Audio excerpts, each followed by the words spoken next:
السلام علیکم ورحمۃ اللہ وبرکاتہ۔ ان الحمد للہ نحمده ونستعینه ونستغفره ونؤمن به ونتوکل علیہ ونعوذ باللہ من شرور انفسنا ومن سیئات اعمالنا من يهده اللہ فلا مضل له ومن يضلل فلا هادی له واشهد ان لا الہ الا اللہ وحدہ لا شریک له واشهد ان محمدا عبده ورسوله اما بعد فان خیر الحدیث کتاب اللہ وخیر الہدی ہدی محمد صلی اللہ علیہ وسلم وشر الامور محدثاتها وكل محدثة بدعة وكل بدعة ضلالة وفي رواية وكل ضلالة في النار فأعوذ بالله السميع العليم من الشيطان الرجيم من همزه ونفثه ونفخه ود كثير من أهل الكتاب لو يردونكم من بعد إيمانكم كفارا حسدا من عند أنفسهم من بعد ما تبين لهم الحق فاعفوا واصفحوا حتى يأتي الله بأمره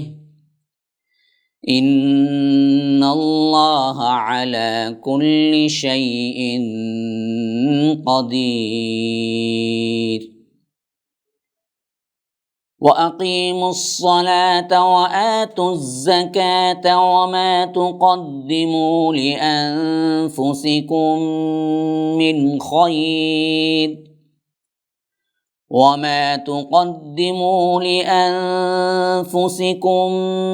من خير تجدوه عند الله ان اللہ بما تعملون بصیر وقالوا لن يدخل الجنة إلا من كان هودا أو نصارى تلك أمانيهم قل هاتوا برهانكم إن كنتم صادقين بلى من أسلم وجهه لله وهو محسن فله أجره عند ربه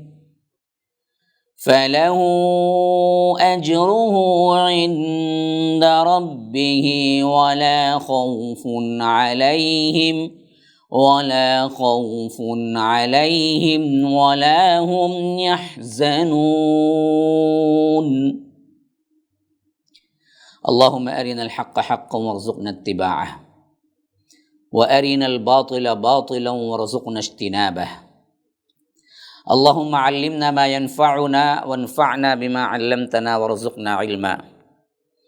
رب اشرح لي صدری ویسر لی امری واحلل عقدۃ من لسانی یفقہوا قولی۔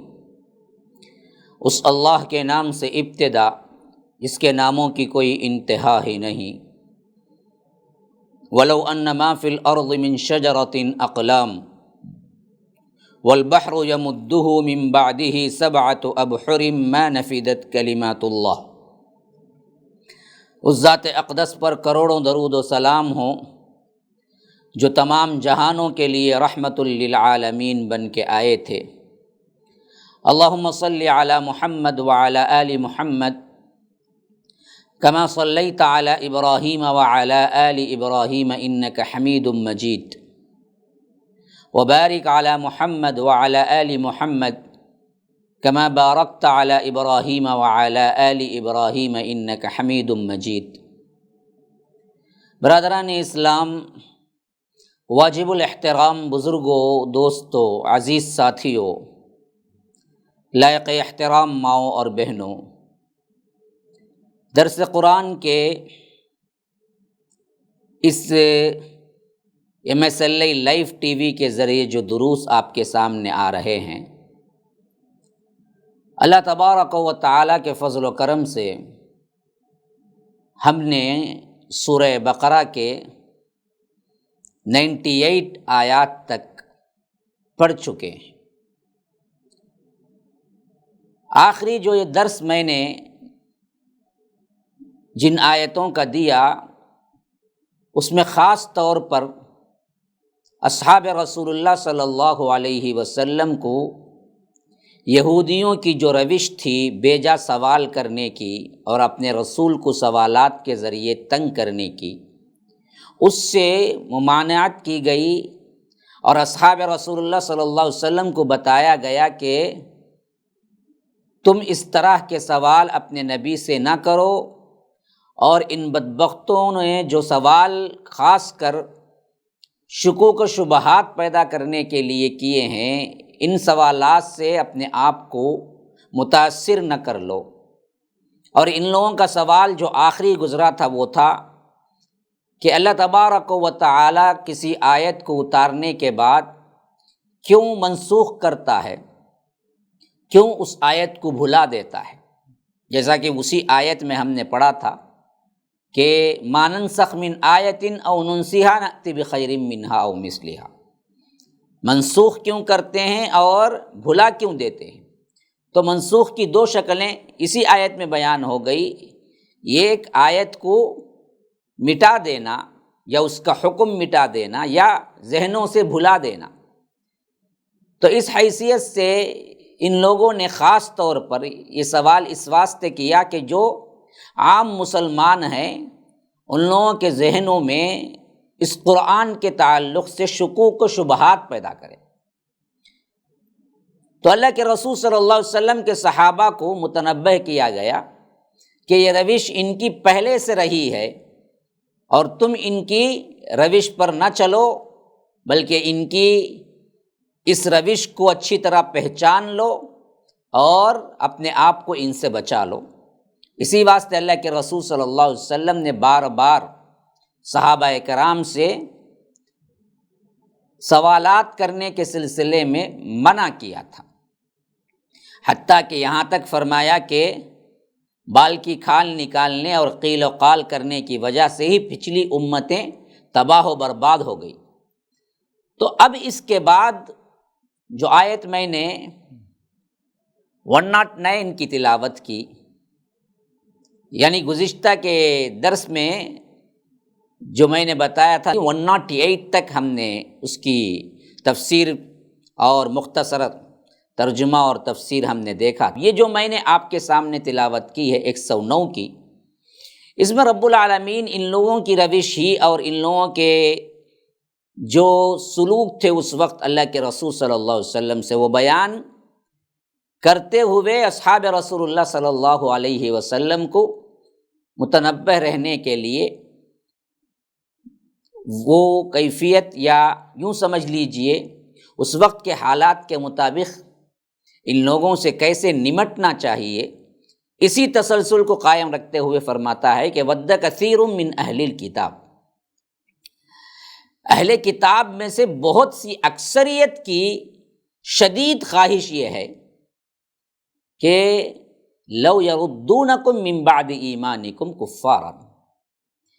کہ کسی نہ کسی طرح کاش کہ تمہیں بھی وہ لوٹا دیں، کہا ایمان لانے کے بعد کفر پر ہی تم کو بھی کافر بنا کے چھوڑے۔ یہ شدید خواہش ہے ان بدبختوں کی، خاص کر اہل کتاب میں سے بہت سوں کی۔ یہ کیوں ہے؟ حسدا من عند انفسہم، اس واسطے کہ اپنے دل میں یہ حسد رکھے ہوئے ہیں مسلمانوں سے، حالانکہ حال یہ ہے کہ من بعد ما تبین لہم الحق، کہ اللہ تبارک و تعالی جو کچھ حق ہے وہ واضح ہو چکنے کے بعد یہ کام کر رہے ہیں۔ تو فرمایا کہ اے مسلمانوں فاعفوا واصفحوا، انہیں معاف کر دو اور ان سے درگزر کرو، حتی یأتی اللہ بامرہ، یہاں تک کہ اللہ تعالیٰ خود ہی اپنا حکم بھیج دے۔ بے شک وہ ہر چیز پر قادر ہے، ان اللہ علی کل شیء قدیر۔ اب یہ دیکھیے یہاں پر سب سے اہم ترین جو اشارہ کیا گیا ہے، 1400 سال بیت جانے کے بعد بھی یہی روش اہل کتاب کی اب بھی ہے، جو سمجھنے کی ضرورت ہے، بہت اہم۔ گویا ایسا لگ رہا ہے کہ ابھی دراصل کیا ہے، یہ آیت اتری ہے اور آج کے مسلمانوں کو اللہ تبارک و تعالی متنبہ کر رہا ہے کہ ان لوگوں کے شکوک و شبہات پر توجہ نہ دو مسلمانوں، اور ان لوگوں کی شدید ترین خواہش ہے کہ تمہیں کافر بنا کے چھوڑے۔ تمہارے ایمان میں رہنا، تم اللہ کے فضل میں رہنا، اللہ کی رحمت میں رہنا ان بدبختوں کو ہرگز بھی پسند نہیں ہے۔ جیسے یہ کافر ہوئے، ایسے ہی دوسروں کو بھی کافر بنا کے چھوڑنے کے لیے وہ شدت کے ساتھ محنت کر رہے ہیں، اور یہ دراصل اس حسد کی وجہ سے کر رہے ہیں جو حسد انہیں اپنی نسل پرستی کے اعتبار سے قائم ہوا تھا، جب انہیں معلوم ہوا تھا کہ اللہ کے آخری پیغمبر جناب محمد الرسول اللہ صلی اللہ علیہ وسلم بنی اسرائیل میں آنے کے بجائے بنی اسماعیل میں آئے تھے۔ حالانکہ ان کو واضح ہو چکا تھا، اسی لیے اللہ تبارک و تعالی فرماتا ہے ما تبین لہم الحق، حق ان پر واضح ہو چکا ہے کہ یہ جو نبی آئے ہیں وہ بالکل سچے ہیں، برحق ہیں۔ اور بنی اسماعیل میں اس واسطے آئے کہ تمہارے بدبختوں نے جو کچھ بھی 2000 سال کے کرتوت سیاہ کارنامے تھے، اس حیثیت سے اللہ نے تم پر ظلم نہیں کیا، بلکہ تم اپنے اوپر ظلم کر کے اپنے اسٹیٹس کو گرا بیٹھے، اور اس حد تک گر چکے تھے کہ تمہیں حامل کتاب و نبوت نہیں بنایا جا سکتا تھا، تم آخری امت نہیں بن سکتے تھے، تم امت محمدیہ نہیں بن سکتے تھے۔ یہ تمہارا اپنا کیا کیا کرایا تھا، وما ظلمناہم ولکن کانوا انفسہم یظلمون، یہ اللہ تبارک و تعالی نے تم پر ظلم نہیں کیا، لیکن ان بدبختوں کے خیال میں کیا تھا، یہ اللہ نے کیوں ان کو انتخاب کیا، ہم کو کیوں نہیں انتخاب کیا؟ حالانکہ یہ بھی امت محمدیہ میں شامل ہو سکتے تھے، کھلی ہوئی دعوت تھی، آج بھی ہے، جو چاہے مسلمان ہو جائے، لیکن ان کو اصل نسل پرستی کا حسد تھا۔ اسی واسطے ان لوگوں نے کیا کیا، اہل ایمان سے دشمنی شروع کر دی، اور شدید ترین دشمنی کیسے کر رہے ہیں؟ دنیاوی حیثیت سے تو نقصان پہنچا ہی رہے ہیں، لیکن یاد رکھیے اصل نقصان جو پہنچانا چاہتے ہیں وہ یہ کہ ان کی اخروی زندگی تباہ و برباد ہو جائے، اللہ ان سے ناراض ہو جائے، اور یہ پھر پلٹ کے کفر میں چلے جائے۔ یا رب، آج کی پوری عالمی میڈیا اور عالمی طور پر جو کچھ بھی ہمارے ساتھ کھلواڑ کیا جا رہا ہے، یہ دیکھو،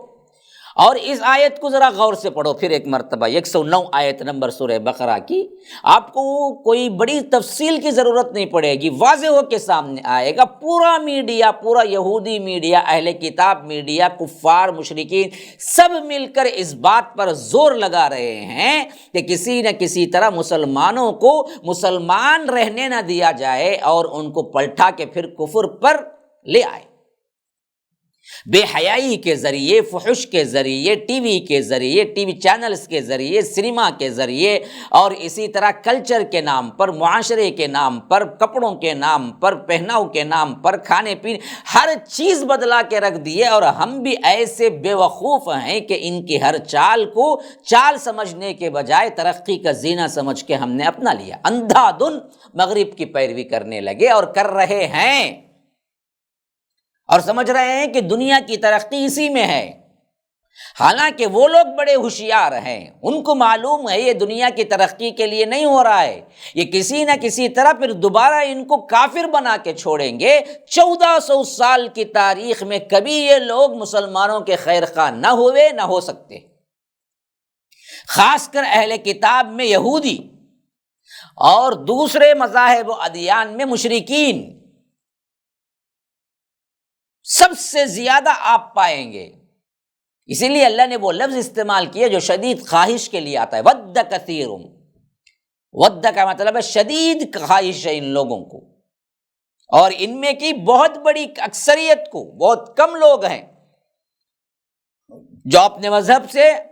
لگاؤ رکھ کے کام کر رہے ہیں۔ ورنہ اکثریت جو ہے وہ دراصل اسی پر کام کر رہی ہے کہ کسی نہ کسی طرح ایمان والوں کو پھلٹا کر پھر کفر پہ لا کے چھوڑے۔ اب بظاہر علل اعلان کفر کے لیے آپ کہیں نا جی ادنا سے ادنا مسلمان بھی نہیں مانے گا،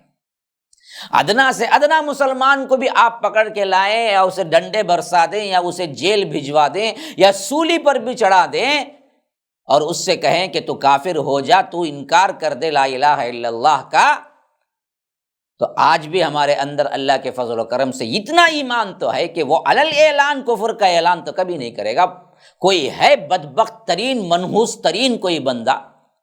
تو اس کے علاوہ اکثریت عوام میں ادنا تر مسلمان بھی نہیں کرے گا۔ تو اس واسطے انہوں نے سازشیں کر کے کیا کیا،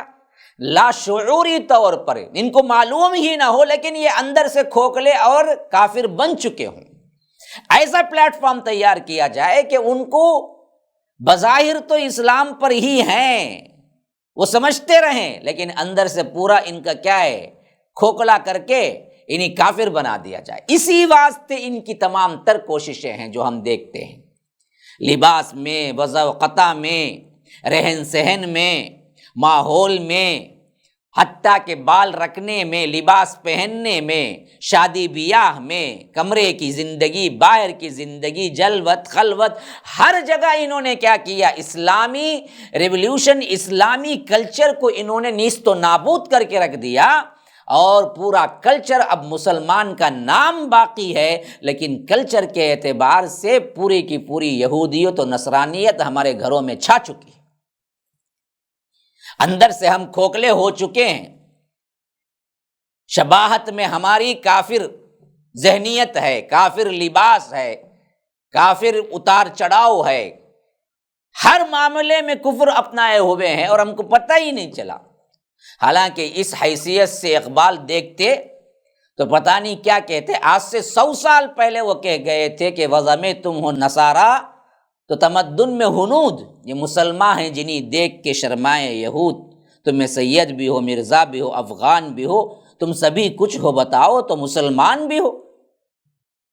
وضع و قطع میں، رکھ رکھاؤ میں، ڈریس میں، لباس میں تم نصارا ہو چکے ہو، صاف کہہ دیا تھا اس وقت۔ آج کی دنیا دیکھتے تو پتہ نہیں کیا بولتے۔ اور تمدن، معاشرت، سوسائٹی، اس حیثیت سے تم پکے ہنود بن چکے ہو۔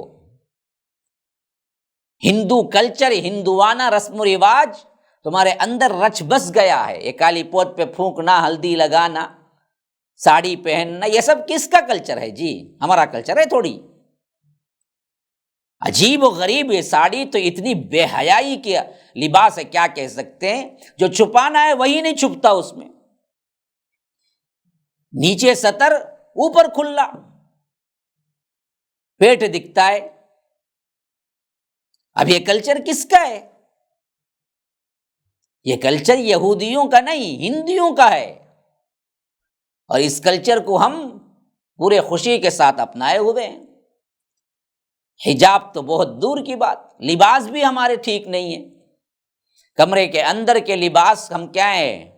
باہر نکل کے روڈوں پر وہی لباس پہن کے نکلتے ہیں، باپ بھی دیکھے تو شرما جائے، لیکن یہ نامحرموں کے پاس آرام سے اسی لباس میں چلتے پھرتے ہیں، تفریح گاہوں میں ایک ہوتے ہیں، کھانے پینے میں اٹھا لیجیے، ہر معاملے میں حلال و حرام کی کوئی تمیز نہیں۔ اس حد تک آگے لے جا کے چھوڑ دیے کہ کفر کے تمام وسائل اپنائے ہوئے ہیں، بس نام کیا ہے، مسلمان ہے بس۔ وضع میں تم ہو نصارا تو تمدن میں ہنود،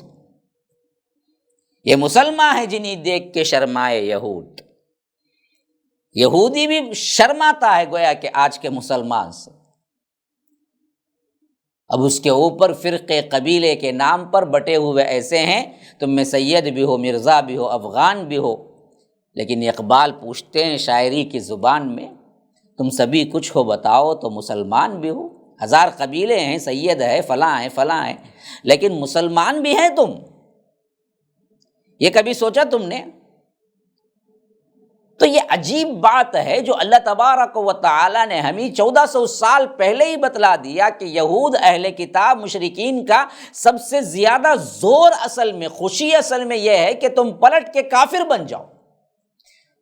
اور اس کے لیے وہ تن من دھن لگا کے ہمارے اوپر کوشش کر رہے ہیں، اور تم کیا کر رہے ہو؟ میٹھی نیند لے کے ان کے جو کچھ بھی آئیڈیاز ہیں، آئیڈیالوجی ہے، اس کو اپنا کے ہم سمجھتے ہیں ہم نے کوئی غلطی نہیں کی بلکہ ترقی کے لیے کام کر رہے ہیں۔ کلین شیو، روزانہ اٹھ کے جو کیا ہے اللہ کے رسول کی سنت کو گٹر کے نالیوں میں بہاتا ہے، اس کی جرأت دیکھو۔ مسلمان کہلانے کا بھی مستحق ہے، بوڑھا قبر میں پاؤں لٹکا کے بھی روز شیونگ کرتا ہے، کم از کم بوڑھے تو کم از کم عقل لے نا۔ اب کون سی زندگی گزارنا ہے، کون سی شادی ہونا ہے، کون سی لڑکی دیکھنا ہے، لیکن سمجھ نہیں آتی آج کی ہماری عوام کو۔ اتنا سب کچھ ہونے کے باوجود بھی وضع خطا میں کفار ہی کو پسند کرتے ہیں، پھر میڈیا کے ذریعے، سنیما کے ذریعے، اور اسی طرح کیا ہے وہ سیریل فلاں غلاظت جتنی بھی آتے ہیں، ان تمام کے ذریعے کھانے پینے سے لے کر بیٹھنے اٹھنے تک، لیٹنے تک، ہر چیز کافر کی دی ہوئی ہے ہمارے پاس، مسلمانیت کی نہیں ہے۔ تو اللہ تبارک و تعالیٰ نے فرمایا یہی اصل خواہش ہے ان کی، اس وقت بھی تھی، صحابہ کو اسی واسطے متنبہ کیا گیا، اور اسی واسطے اللہ کے رسول اور صحابہ سخت ترین تہذیب سے نفرت کرتے تھے، اور اپنی تہذیب کو اللہ کے رسول صلی اللہ علیہ وسلم نے ہمیشہ مقدم رکھا، حتیٰ کہ یہاں تک فرما دیا کہ من تشبہ بقوم فہو منہم، جو کوئی بھی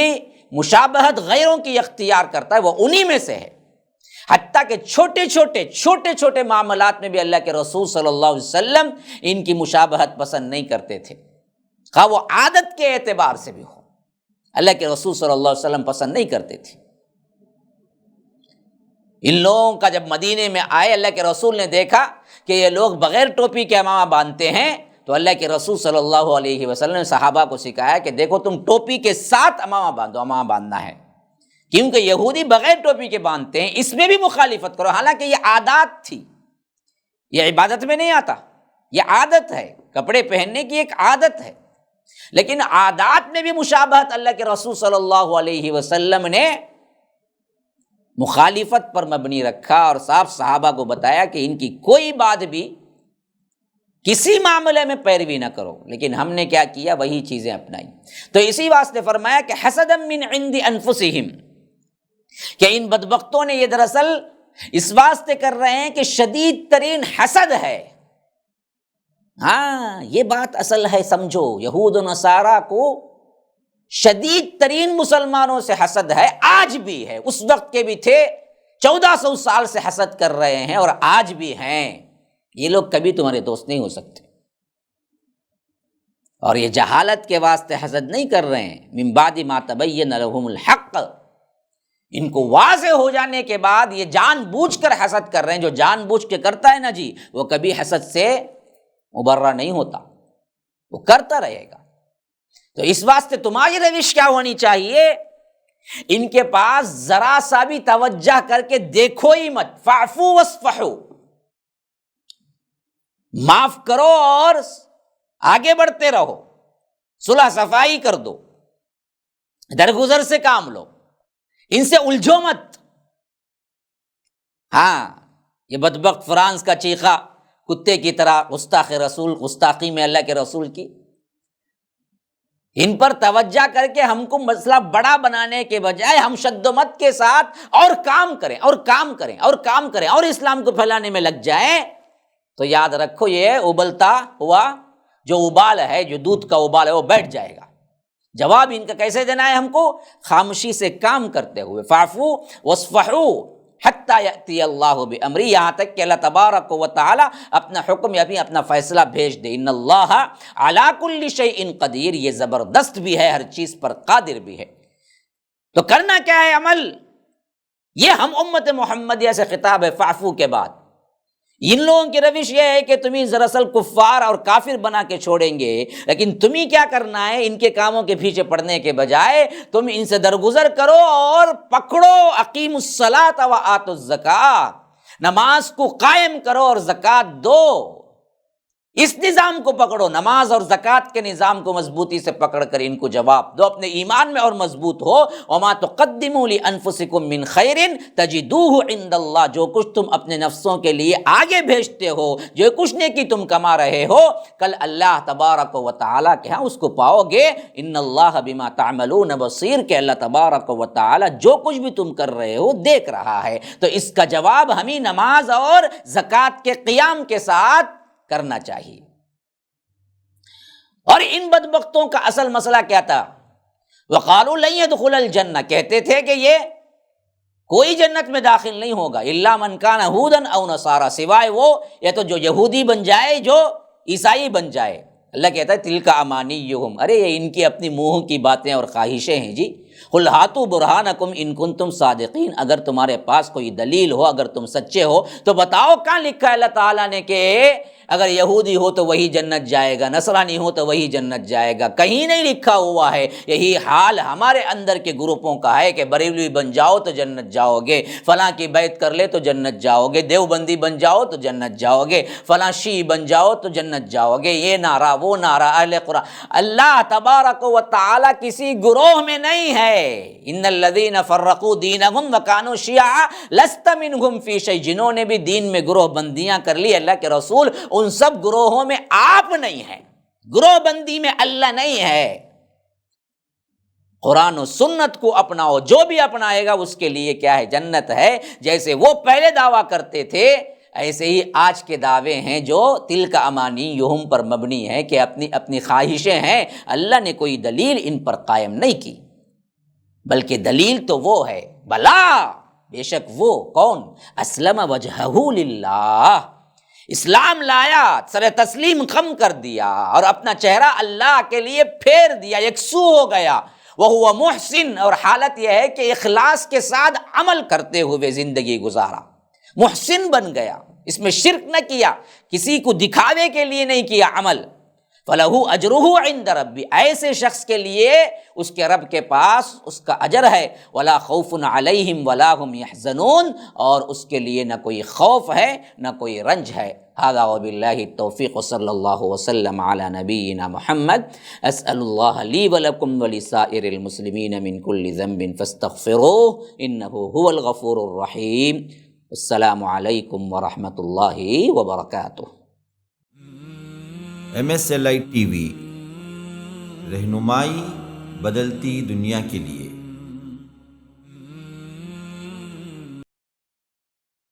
السلام علیکم ورحمۃ اللہ وبرکاتہ۔ ان الحمد للہ نحمده ونستعینه ونستغفره ونؤمن به ونتوکل علیہ ونعوذ باللہ من شرور انفسنا ومن سیئات اعمالنا، من يهده الله فلا مضل له ومن يضلل فلا هادي له، وأشهد أن لا إله إلا الله وحده لا شريك له، وأشهد أن محمدًا عبده ورسوله، أما بعد، فإن خير الحديث كتاب الله، وخير الهدي هدي محمد صلى الله عليه وسلم، وشر الأمور محدثاتها، وكل محدثة بدعة، وكل بدعة ضلالة، وفي رواية وكل ضلالة في النار۔ فأعوذ بالله السميع العليم من الشيطان الرجيم، من همزه ونفثه ونفخه۔ اليوم أكملت لكم دينكم وأتممت عليكم نعمتي ورضيت لكم الإسلام دينا۔ اللهم أرنا الحق حقا وارزقنا اتباعه،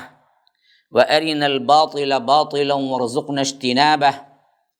اللهم علمنا ما ينفعنا وانفعنا بما علمتنا وارزقنا علما۔ رب اشرح لي صدري ويسر لي أمري واحلل عقدة من لساني يفقه قولي۔ اس اللہ کے نام سے ابتدا جس کے ناموں کی کوئی انتہا ہی نہیں، ولو ان ما فی الارض من شجرۃ اقلام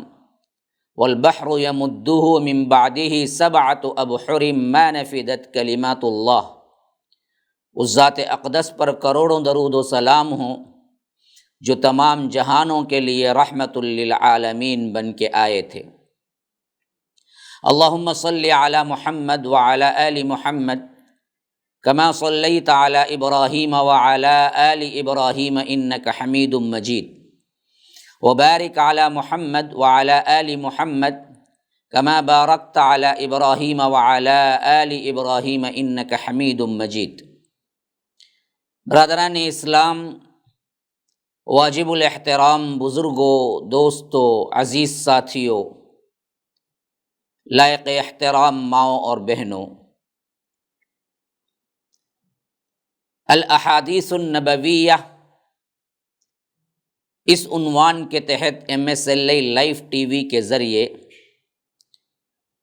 جو سلسلہ شروع ہوا، اللہ تبارک و تعالی کا بے پناہ فضل و کرم ہے کہ اسی کے فضل سے جاری و ساری ہے، اور الحمدللہ ہم نے درس بخاری کا آغاز جو کیا تھا، اس میں تقریباً ہم 45ویں حدیث پڑھنے جا رہے ہیں۔ اس سے پہلے کا جو مضمون میں نے درس حدیث کی شکل میں آپ کو پیش کیا تھا، اس میں کتاب الایمان کے اندر امام بخاری رحمہ اللہ نے ایمان بڑھتا بھی ہے، گھٹتا بھی ہے، کمی اور زیادتی اس کے اندر ہوتی ہے، اس مسلک کی وضاحت کرتے ہوئے آخری حدیث جو ہم نے پڑھی اس میں بیان کیا کہ اللہ تبارک و تعالی میدان حشر میں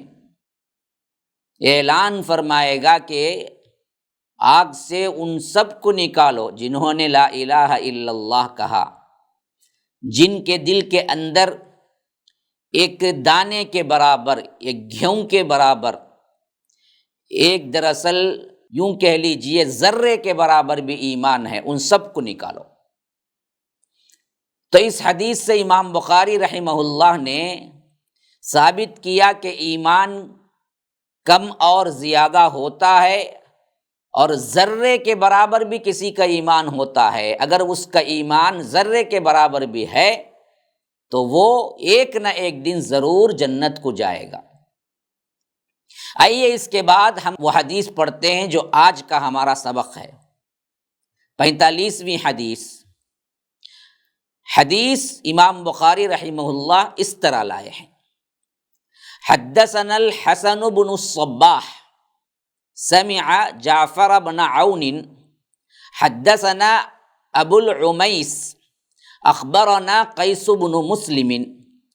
عن طارق بن شہاب عن عمر بن الخطاب ان رجلا من اليهود قال له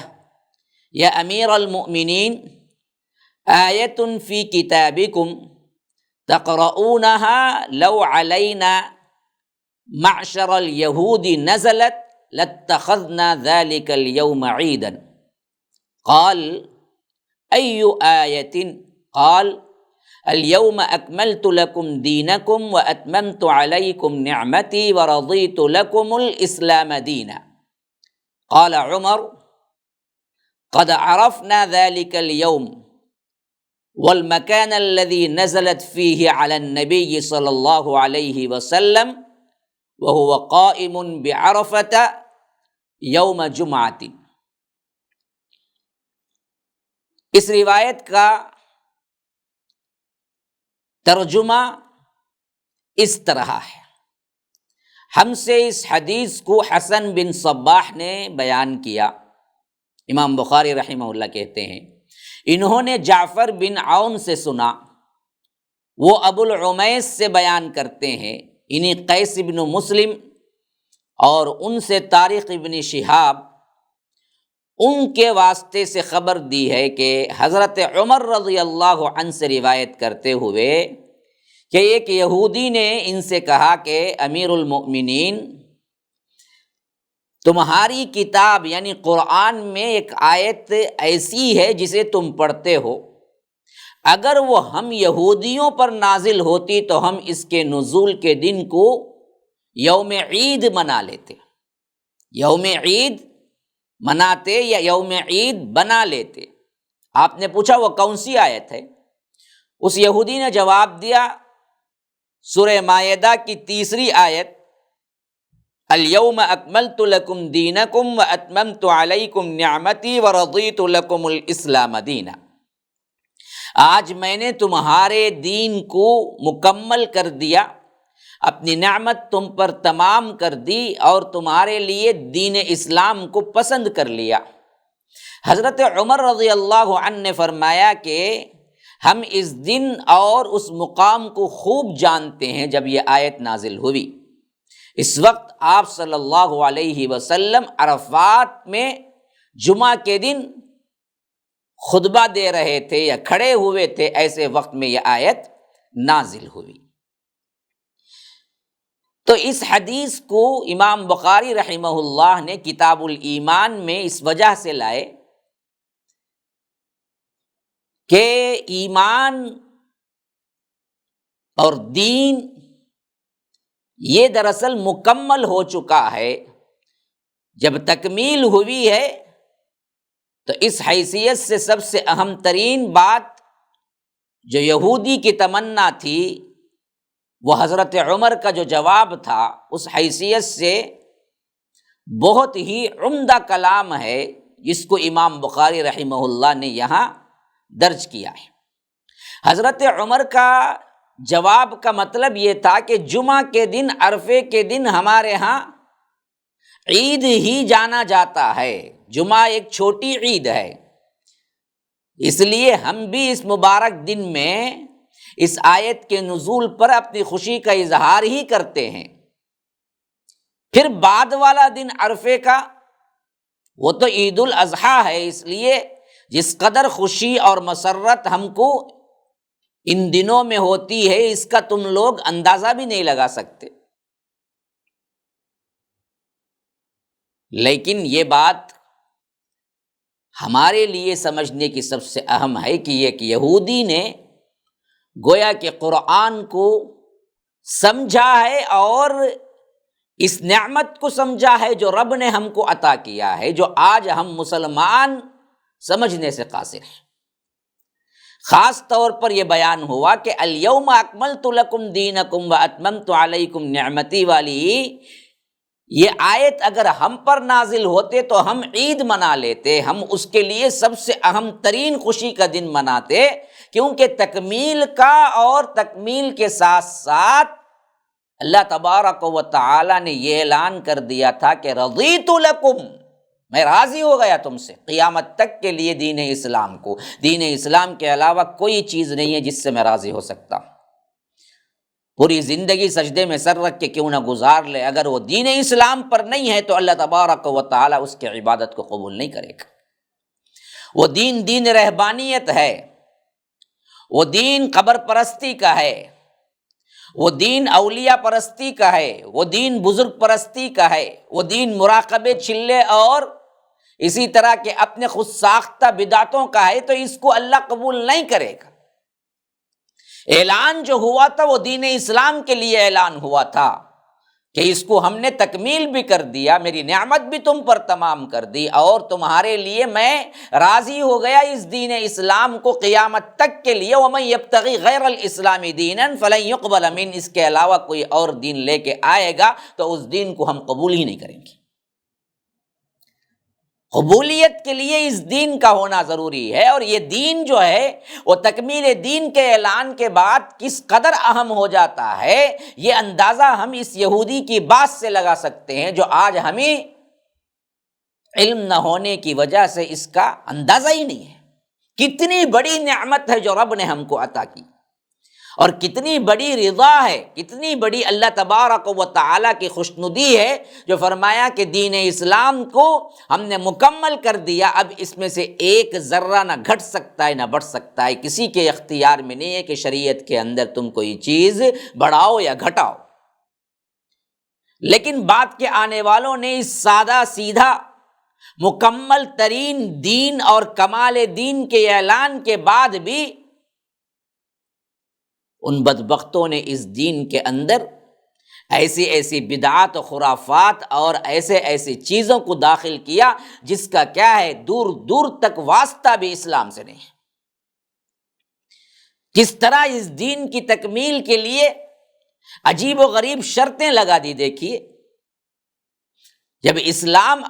اللہ کے رسول صلی اللہ علیہ وسلم کے عہد مبارک میں کامل ہو چکا،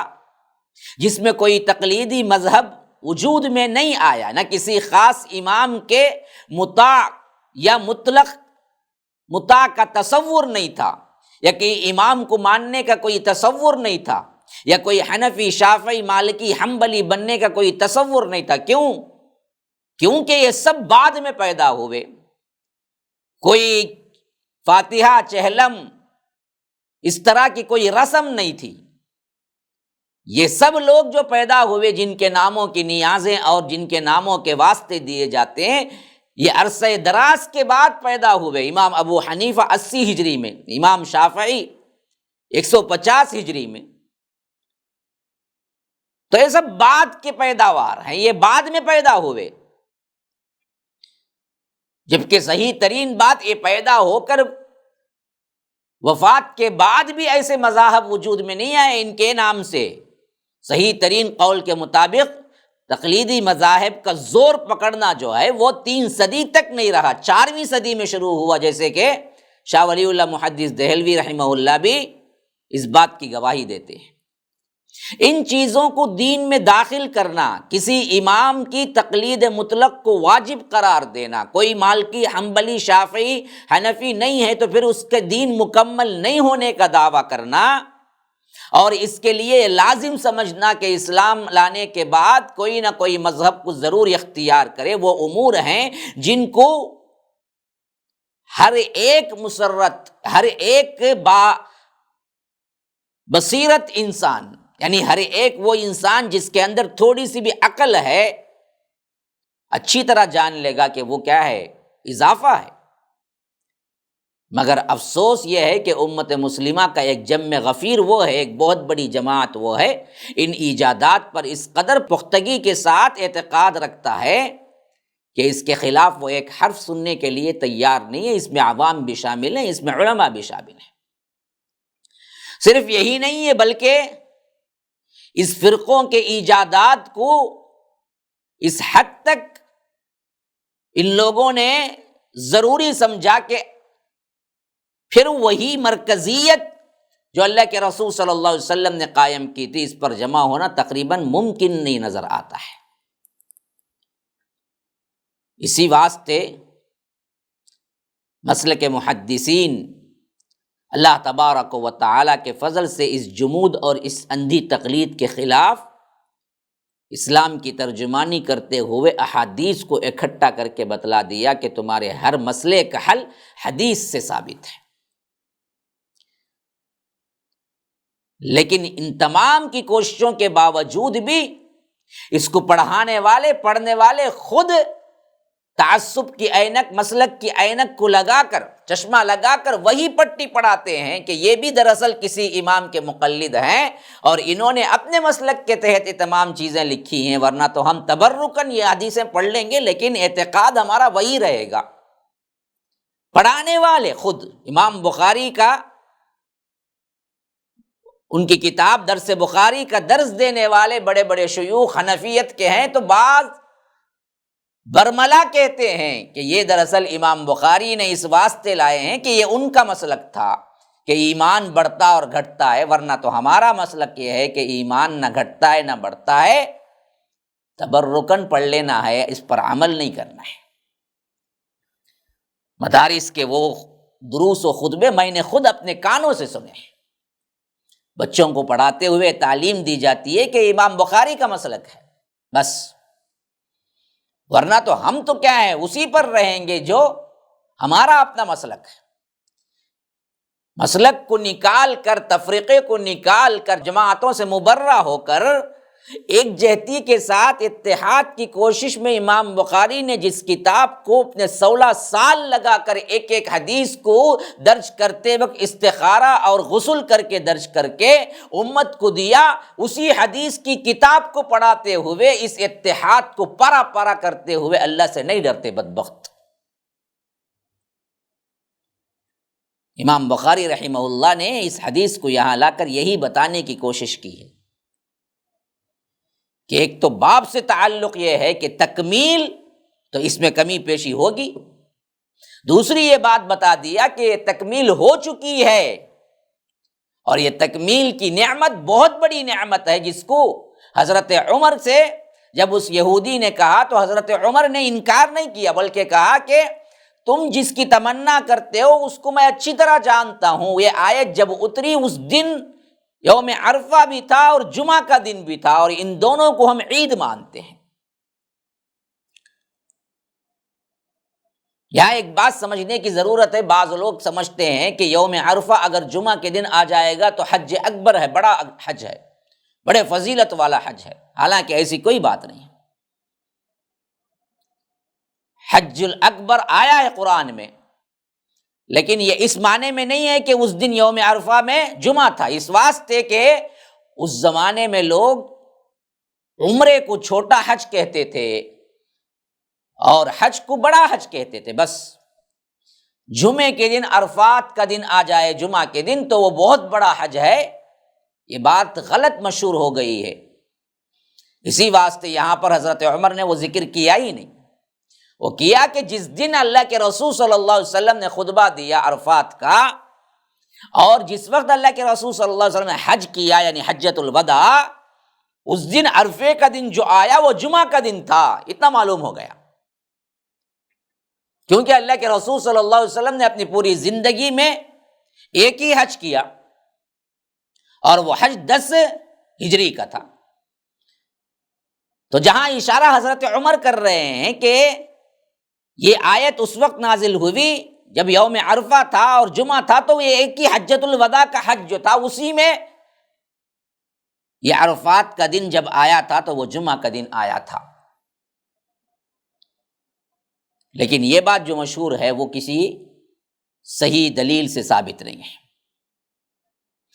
آگے 46 حدیث نمبر کو امام بخاری رحمہ اللہ لاتے ہیں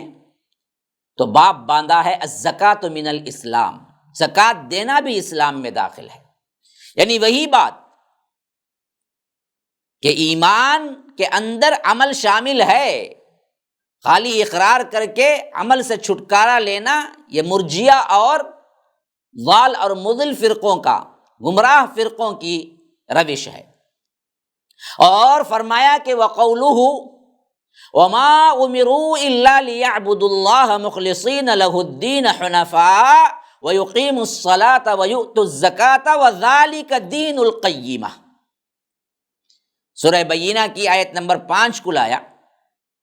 جیسا کہ حضرت امام بخاری رحمہ اللہ کا طرز ہے تصنیف کا بخاری کے اندر کے باب کے ساتھ اس کو وضاحت کرنے کے لیے کبھی حدیث، کبھی قول صحابی، کبھی کیا ہے آیت، یہ لا کے واضح کرتے ہیں۔ تو یہاں فرمایا کہ وما امروا الا لیعبدوا اللہ مخلصین لہ الدین، حالانکہ ان کافروں کو یہی حکم دیا گیا تھا کہ خالص اللہ ہی کی بندگی کی نیت سے ایک طرف ہو کر اسی اللہ کی عبادت کریں اور نماز قائم کریں اور زکوٰۃ دے، اور یہی پختہ دین ہے۔ دیکھیے نماز اور زکوٰۃ کو جمع کر کے اللہ نے ذالک دین القیمہ فرمایا کہ یہی پختہ دین ہے۔ تو امام بخاری رحمہ اللہ ثابت کرنا چاہتے ہیں کہ دین ایمان، جس کو ہم سمجھتے ہیں کہ عمل الگ ہے، یہ الگ ہے۔ اللہ نے عمل کا لفظ استعمال کر کے، زکوٰۃ ایک عمل ہے، اس کو اللہ نے دین کہا، ایمان کے ساتھ جوڑا، تو ایمان کے اندر عمل بھی شامل ہے۔ اور حدیث لائے ہیں، بڑی پیاری حدیث اس طرح ہے، حدثنا اسماعیل قال حدثني مالک بن انس عن امه ابی سہیل بن مالک عن ابیہ انہ سمع طلحة بن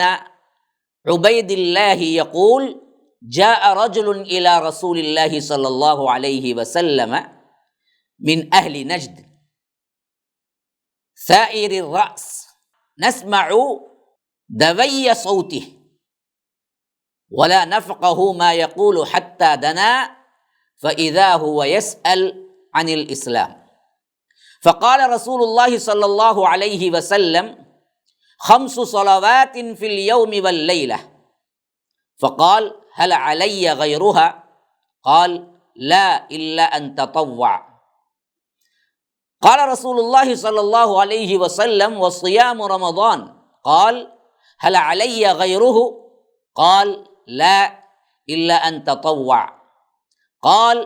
وذكر له رسول الله صلى الله عليه وسلم الزكاة قال هل علي غيرها قال لا إلا أن تطوع قال فأدبر الرجل وهو يقول والله لا أزيد على هذا ولا أنقص قال رسول الله صلى الله عليه وسلم أفلح إن صدق۔ اس روایت کا ترجمہ اس طرح ہے، ہم سے اسماعیل نے بیان کیا، کہا مجھ سے امام مالک رحمہ اللہ نے بیان کیا، انہوں نے اپنے چچا ابو سہیل بن مالک سے، انہوں نے اپنے باپ مالک بن ابی عامر سے، انہوں نے طلحہ بن عبید اللہ سے، وہ کہتے ہیں کہ نجد والوں میں سے ایک شخص آپ صلی اللہ علیہ وسلم کے پاس آیا جس کے سر پر نشان بھی تھا، یعنی بال بکھرے ہوئے تھے، ہم اس کی آواز کی ایک طرح کی بھنبھناہٹ سن رہے تھے اور سمجھ نہیں پا رہے تھے کہ وہ کیا کہہ رہا ہے، یہاں تک کہ وہ نزدیک آ پہنچا۔ جب وہ نزدیک پہنچا تب معلوم ہوا کہ وہ اسلام کے بارے میں پوچھ رہا ہے۔ آپ صلی اللہ علیہ وسلم نے فرمایا کہ اسلام دن اور رات میں 5 نمازیں پڑھنا ہے، اسلام کے اندر یہ بات ہے۔ اس نے کہا بس اس کے علاوہ کوئی اور نماز بھی ہے؟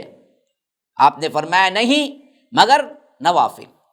نوافل کا مطلب ہے کہ زائد، دوسری، فرض نہیں ہے۔ تو آپ صلی اللہ علیہ وسلم نے فرمایا اور رمضان کے روزے رکھنا ہے۔ اس نے کہا تو اور کوئی روزہ تو مجھ پر نہیں؟ آپ نے فرمایا نہیں، الا ان تطوع، نوافل روزے ہیں اس کے علاوہ۔ طلحہ نے کہا کہ آپ صلی اللہ علیہ وسلم نے اسے زکوٰۃ کا بیان کیا، تو وہ کہنے لگا بس اور کوئی صدقہ تو مجھ پر نہیں ہے ضروری؟ آپ نے فرمایا نہیں، لیکن نفل صدقے دینا ہے تو دے سکتے ہو، فرض صرف زکوٰۃ ہے۔ تو راوی نے کہا پھر وہ شخص سن کر پیٹ موڑ کر چلا گیا، یوں کہتا ہوا کہ اللہ کی قسم نہ میں اس میں کچھ بڑھاؤں گا نہ گھٹاؤں گا۔ تو آپ صلی اللہ علیہ وسلم نے فرمایا اگر یہ سچا ہے تو اپنی مراد کو پہنچ گیا، یعنی فلاح پا گیا، یعنی جنت کو چلا گیا۔ اس حدیث کے اندر بھی اصل بات یہ ہے کہ اعمال اسلام تو اعمال کا نام ہے نا جی، اعمال کو اللہ کے رسول صلی اللہ علیہ وسلم نے بتایا اور فرمایا کہ اگر اس پر وہ عامل رہا، خواہ وہ فرائض پر ہی کیوں نہ ہو، تو وہ ایک نہ ایک دن جنت جائے گا۔ اس حدیث کی تشریح اور اس کی چند نکات جو عمیق باتیں ہیں انشاءاللہ میں وہ آپ کو اگلی مجلس میں رکھوں گا، کیونکہ وقت ہوا چاہتا ہے۔ تب تک کے لیے اجازت دیجیے۔ ھذا وباللہ التوفیق وصلی اللہ وسلم علی نبینا محمد۔ اسأل اللہ لی ولکم ولسائر المسلمین من کل ذنب فاستغفروہ انہ هو الغفور الرحیم۔ والسلام علیکم ورحمۃ اللہ وبرکاتہ۔ MSLI TV، رہنمائی بدلتی دنیا کے لیے۔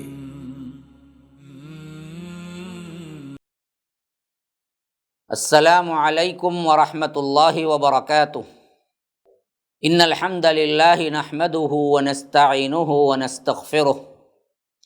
ونؤمن به ونتوکل علیہ ونعوذ باللہ من شرور انفسنا ومن سیئات اعمالنا، من يهده الله فلا مضل له ومن يضلل فلا هادي له، وأشهد أن لا إله إلا الله وحده لا شريك له، وأشهد أن محمدًا عبده ورسوله، أما بعد فإن خير الحديث كتاب الله، وخير الهدي هدي محمد صلى الله عليه وسلم وشر الأمور محدثاتها وكل محدثة بدعة وكل بدعة ضلالة وفي رواية وكل ضلالة في النار. فأعوذ بالله السميع العليم من الشيطان الرجيم من همزه ونفثه ونفخه. قد أفلح المؤمنون الذين هم في صلاتهم خاشعون والذين هم عن اللغو معرضون والذين هم للزكاة فاعلون. اللهم أرنا الحق حقا وارزقنا اتباعه وأرنا الباطل باطلا وارزقنا اجتنابه. اللهم علمنا ما ينفعنا وانفعنا بما علمتنا وارزقنا علما. رب اشرح لي صدری ویسر لی امری واحلل عقدۃ من لسانی یفقہوا قولی. اس اللہ کے نام سے ابتدا جس کے ناموں کی کوئی انتہا ہے نہیں. ولو ان ما فی الارض من شجرۃ اقلام والبحر یمدہ من بعدہ سبعۃ ابحر ما نفدت کلمات اللہ. اس ذات اقدس پر کروڑوں درود و سلام ہوں جو تمام جہانوں کے لیے رحمت للعالمین بن کے آئے تھے. اللہم صلی علی محمد وعلی آل محمد کما صلیت علی ابراہیم وعلی آل ابراہیم انک حمید مجید وبارک علی محمد وعلی آل محمد کما بارکت علی ابراہیم وعلی آل ابراہیم انک حمید مجید. برادران اسلام، واجب الاحترام بزرگوں، دوستوں، عزیز ساتھیوں، لائق احترام ماؤں اور بہنوں، السیرۃ النبویہ اس عنوان کے تحت اللہ کے رسول صلی اللہ علیہ وسلم کی پاکیزہ زندگی آپ لوگوں کے سامنے پیش کرنے کی سعادت حاصل کر رہا ہوں. کئی دروس سے مسلسل MSLI لائف ٹی وی کے ذریعے سیرت النبی صلی اللہ علیہ وسلم کا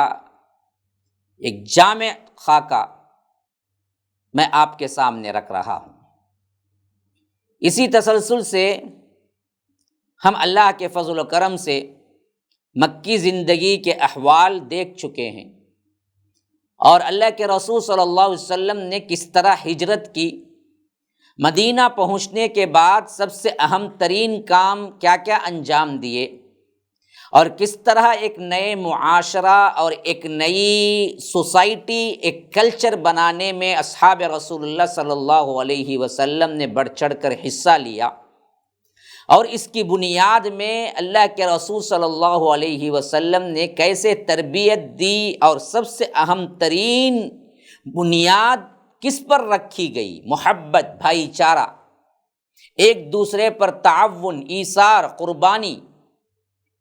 حتیٰ کہ وہ معاشرہ ایسا معاشرہ بن گیا جو اس سے پہلے کبھی نہ آسمان نے دیکھا تھا، نہ زمین کے اوپر بسا تھا، نہ قیامت تک پھر کبھی اس طرح کا کوئی معاشرہ وجود میں آ سکتا ہے. ایسا پاکیزہ معاشرہ اللہ کے رسول صلی اللہ علیہ وسلم نے مدینہ پہنچنے کے بعد بہت جلد اس کی تعمیر کی. اس معاشرے کے تعمیر کے حصول کے سلسلے میں نے آخری درس میں بتلایا تھا کہ کس طرح اللہ کے رسول صلی اللہ علیہ وسلم نے انسانیت کی دبی ہوئی، سسکتی ہوئی وہ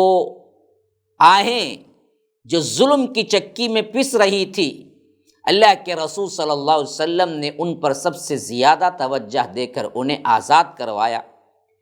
اور کس طرح ایک دوسرے کو برابر قرار دے کر ایک مہاجر اور انصار کو بھائی بھائی بنا کر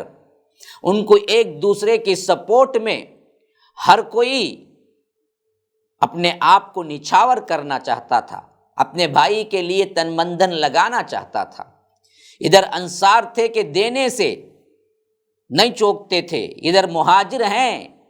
کہ لینے سے انکار کر رہے تھے. اس طرح ایک پاکیزہ معاشرہ وجود میں آیا. اس پاکیزہ معاشرے کے وجود میں آنے پر کیا آپ کو اندازہ ہے، کائنات کی تمام ترین طاقتیں ایک ساتھ ہو کر دشمن بن گئی، جو شیطانی طاقتیں تھیں، جو کفار، جو مشرکین، مدینہ آنے کے بعد جو منافقین، اب انہوں نے جب دیکھا کہ اصحاب رسول اللہ صلی اللہ علیہ وسلم ایک جگہ جمع ہو کر ایک بہترین معاشرہ تشکیل دے چکے ہیں، تو کیا آپ اندازہ لگا سکتے ہیں کہ شیطان اور اس کے چیلے چانٹوں نے کیا کچھ نہیں واویلا کیا ہوگا؟ ان کے لیے تو شر پسند تھا، وہ کیسے خیر پر مطمئن ہو سکتے تھے؟ اسی واسطے دنیا کی جتنی شیطانیت تھی وہ سب ابھر کے مدینے کے خلاف آئی۔ کفار نے مسلمانوں پر کیسے کیسے ظلم و ستم کے پہاڑ توڑے تھے جب وہ مکے میں تھے، اور جب مسلمانوں نے ہجرت کر کے مدینہ آنے کی کوشش کی تو ان کے خلاف کیسی کیسی ظلم کی، انتہائی درجے کی ظالم کارروائیاں کی گئی تھی، یہ بھی ہم پڑھ چکے ہیں، جن کی بنا پر وہ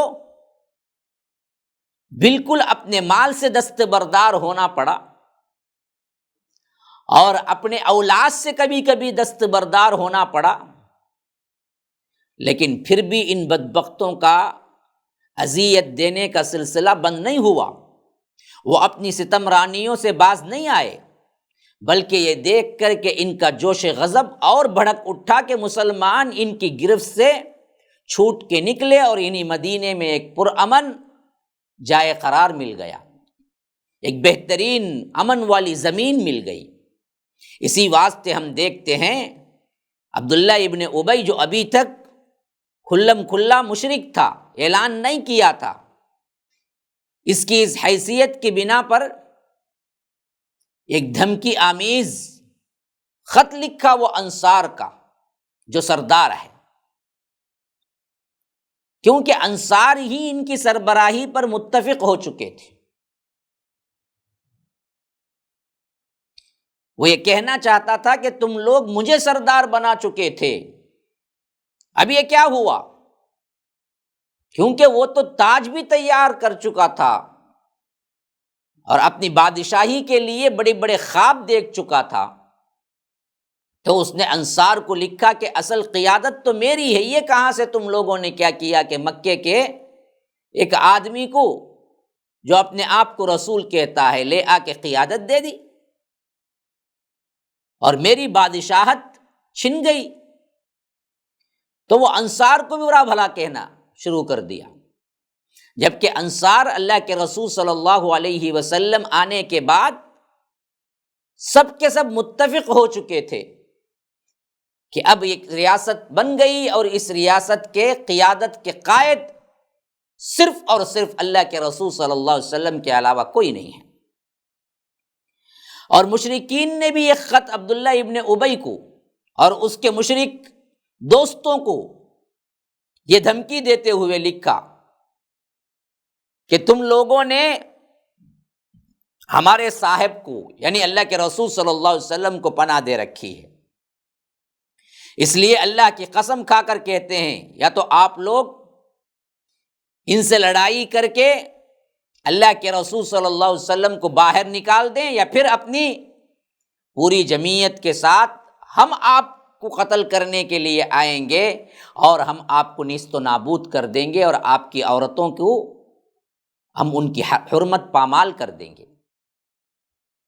اب ادھر سے ایک دباؤ عبداللہ بن ابی کو، اور عبداللہ بن ابی جو جی میں چاہتا ہی تھا کہ کوئی آئے میرے سپورٹ کو، جب مشرکین مکہ کا یہ خط آیا تو وہ اور زیادہ اپنی کارروائی میں سخت ہو گیا۔ اس خط کے پہنچتے ہی عبداللہ بن ابی مکے کے اپنے مشرک ساتھیوں کا حکم سر آنکھوں پر رکھتے ہوئے، کیونکہ وہ خود اپنی خواہش تھی نا، تعمیل کے لیے اٹھ کھڑا ہوا، اس سے پہلے کہ وہ نبی صلی اللہ علیہ وسلم کے خلاف رنج اور غم کا جو دھچکا اسے پڑا تھا لیے بیٹھا ہوا تھا دل پہ، اس کے ذہن میں پہلے سے یہ بات بیٹھی ہوئی تھی کہ آپ ہی کی وجہ سے اس کی بادشاہت چھینی گئی ہے، تو جب یہ خط پہنچا تو عبداللہ بن ابی اور اس کے تمام مشرک ساتھی سب مل کر اللہ کے رسول صلی اللہ علیہ وسلم سے جنگ کرنے کے لیے جمع ہو گئے، اندرونی طور پر پلاننگ کرنا شروع کر دیے۔ اب جب اللہ کے رسول صلی اللہ علیہ وسلم کو اس کی خبر ہوئی تو آپ صلی اللہ علیہ وسلم ان کے پاس تشریف لے گئے اور فرمایا، قریش کی دھمکی تم لوگوں پر بہت گہرا اثر کر گئی ہے، تم خود اپنے آپ کو جتنا نقصان پہنچا دینا چاہتے ہو، قریش اس سے زیادہ تم کو کوئی نقصان نہیں پہنچا سکتے، تم اپنے بیٹیوں اور بھائیوں سے خود ہی لڑنا چاہتے ہو۔ اللہ کے رسول صلی اللہ علیہ وسلم نے بات بہت مختصر کی لیکن بہت پر اثر کی۔ ان بدبختوں کے پاس اللہ کے رسول پہنچے اور کہا کہ تم لوگ قریش کی دھمکی سے اتنے متاثر ہو گئے کہ اپنوں سے لڑنے بیٹھ گئے۔ یہ تو وہ لوگ ہیں نا جو انصار آج مجھے بلائے ہوئے ہیں، جو صدیوں سے تمہارے ساتھی رہے ہیں، تمہارے ساتھ حلیف رہے ہیں، تمہارے اور ان کے گھرانوں میں شادی بیاہ ہو چکی ہے، تمہارے اور ان کے گھرانے میں رشتہ داریاں قائم ہو چکی ہیں، کیا تم قریش کی ایک دھمکی کی وجہ سے ان تمام سے لڑائی مول لوگے؟ اللہ کے رسول صلی اللہ علیہ وسلم کی یہ بات اتنی اثر کر گئی کہ یہ لوگ یہ سن کر بکھر گئے اور جمع ہو کر جنگ کرنے کی جو نیت تھی وہ ان کی ختم ہو گئی۔ عبداللہ بن ابی اس وقت جنگ کے ارادے سے تو باز آ گیا اور اس کے ساتھی بھی ڈھیلے پڑ گئے، لیکن حقیقت میں قریش کے ساتھ اس کے در پردہ روابط تھے، خفیہ طور پر میٹنگیں اور پیغامات آتے جاتے تھے، اور وہ اندر سے چاہتا تھا کہ ہم نہ ہو لیکن کوئی نہ کوئی ان سے لڑ کر کیا ہے ان کو باہر نکال دے، یا نہیں تو ان کو نیست و نابود کر دے۔ برائی کا تو خواہاں تھا اور خالص دنیاوی منافعت کے لیے بدبخت اپنی جو بادشاہت گئی تھی اس کے واسطے وہ نہیں چاہتا تھا کہ کسی طرح مسلمان یہاں جمے رہیں، مسلمان اور مشرکین کے درمیان شر اور فساد کا کوئی موقع وہ ہاتھ سے جانے نہیں دینا چاہتا تھا۔ ہمیشہ سوچتا تھا کہ دونوں میں سے کسی ایک کو اکسا کر دونوں سے کیا ہے لڑا دیں جس میں ہماری کامیابی ہوگی۔ اور اسی کے ساتھ ساتھ مدینے کے جو باشندے یہودی تھے جن سے اللہ کے رسول صلی اللہ علیہ وسلم نے معاہدہ کر کے ایک طرح ان کو بھی اپنے ساتھ لے لیا تھا کہ تم پر جو حملہ کرے گا اس کے خلاف ہم کارروائی کریں گے۔ معاہدہ یہ تھا کہ ہم بھی سپورٹ کریں گے، اگر ہم پر حملہ کرے تو تمہارے اوپر بھی ضروری ہے کہ تم ہماری سپورٹ کرو۔ اب اس میں بیچ میں درمیان میں کھیل کھیلنے والا یہ منافق گروہ کا سردار عبداللہ ابن ابی ادھر بھی ساز باز رکھ رہا تھا مشرکین کے ساتھ بھی، تاکہ اس معاملے میں جہاں کہیں سے بھی اس کو مدد مل جائے اس موقع کا فائدہ اٹھا لے۔ اور اللہ کے رسول صلی اللہ علیہ وسلم کی حکمت ایسی تھی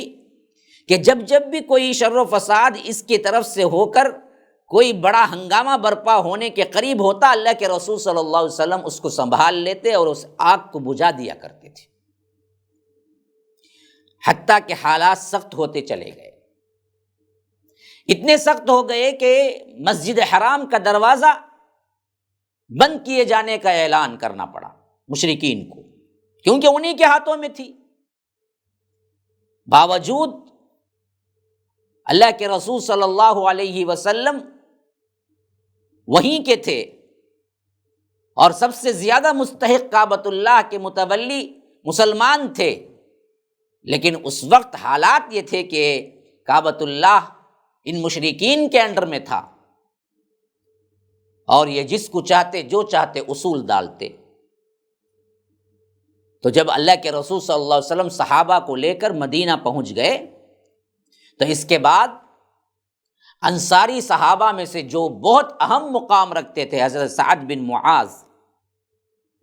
وہ عمرے کے لیے مکہ گئے، تو ہمیشہ جاہلیت کے زمانے میں امیہ بن خلف کے مہمان ہوتے تھے، تو اس وقت بھی امیہ بن خلف کے ہی مہمان بنے۔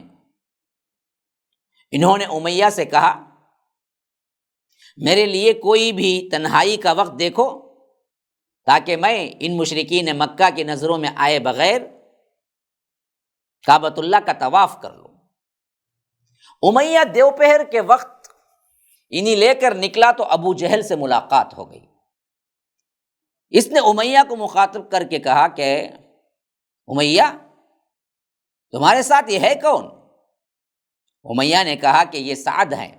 مدینے کے باشندے، بڑے سردار۔ تو ابو جہل نے سعد کو مخاطب کر کے کہا اچھا میں دیکھ رہا ہوں کہ تم بڑے امن و اطمینان سے طواف کر رہے ہو، حالانکہ تم لوگوں نے بے دینوں کو پناہ دے رکھی ہے، تم ہی نے اللہ کے رسول صلی اللہ علیہ وسلم کو بلا کر پناہ دیا ہے، اور یہ زعم رکھتے ہو کہ ان کی نصرت و اعانت بھی کرو گے، ان کی مدد بھی کرو گے۔ تو سنو، خدا کی قسم اگر تمہارے ساتھ امیہ نہ ہوتا تو میں تم سے لڑ بیٹھتا اور گھر سلامت تم پلٹ کر نہ جا سکتے۔ اس پر حضرت سعد کو بھی بڑا زبردست غصہ آیا، بآواز بلند کہا سن، اللہ کی قسم اگر تو مجھ کو اس سے روکا تو میں تجھے ایسی چیز سے روک دوں گا جو تجھ پر اس سے بھی زیادہ گراں ہوگی۔ یعنی اس طرف اشارہ کیا حضرت سعد نے کہ تمہارے قافلے سب کے سب مدینے سے ہو کے گزرتے ہیں، وہ تجارتی قافلے جس پر تمہاری معاش رکی ہوئی ہے، تمہاری پوری ساکھ رکی ہوئی ہے، جس تناوٹی سے تم بات کر رہے ہو، یہ تناوٹی سب کے سب تمہاری دولت کی وجہ سے، اور دولت تم ہمارے راستے سے گزر کے کماتے ہو، تو میں مدینے کا راستہ روک دوں گا تمہارے لیے۔ اب یہاں سے دراصل معلوم ہو گیا کہ اب مسلمانوں کے لیے کعبۃ اللہ عمرہ یا زیارت کے لیے آنا بھی ان لوگوں نے کیا کیا ہے، بند کر دیا ہے۔ پھر قریش نے مسلمانوں کو کہلا بھیجا کہ تم مغرور نہ ہو جانا، مکے سے صاف بچ کر نکل گئے، ہم تو مدینہ پہنچ کر تمہارا کیا ہے ستیہ ناش کر دیں گے، تمہیں مٹا کے دم لیں گے۔ اور تاریخ نگار، سیرت نگار لکھتے ہیں کہ یہ محض دھمکی نہ تھی، بلکہ اللہ کے رسول صلی اللہ علیہ وسلم کو باقاعدہ طور پر بہت ہی معتبر ذرائع سے قریش کے چالوں اور برے ارادوں کا علم ہو گیا کہ یہ لوگ ضرور بالضرور کبھی بھی کسی بھی وقت حملہ کر دیں گے۔ حتیٰ کہ اللہ کے رسول صلی اللہ علیہ وسلم کبھی کبھی رات جاگ کر گزارتے تھے، یا صحابہ کرام کے پہرے میں سوتے تھے۔ صحابہ کرام کوئی نہ کوئی آ جاتا تھا اور کہتا تھا کہ اللہ کے رسول آپ آرام کیجیے، میں پہرا دیتا ہوں۔ اسی سلسلے کی بخاری و مسلم میں روایت ہے حضرت عائشہ رضی اللہ عنہا سے کہ مدینہ آنے کے بعد ایک رات اللہ کے رسول صلی اللہ علیہ وسلم جاگ رہے تھے، فرمایا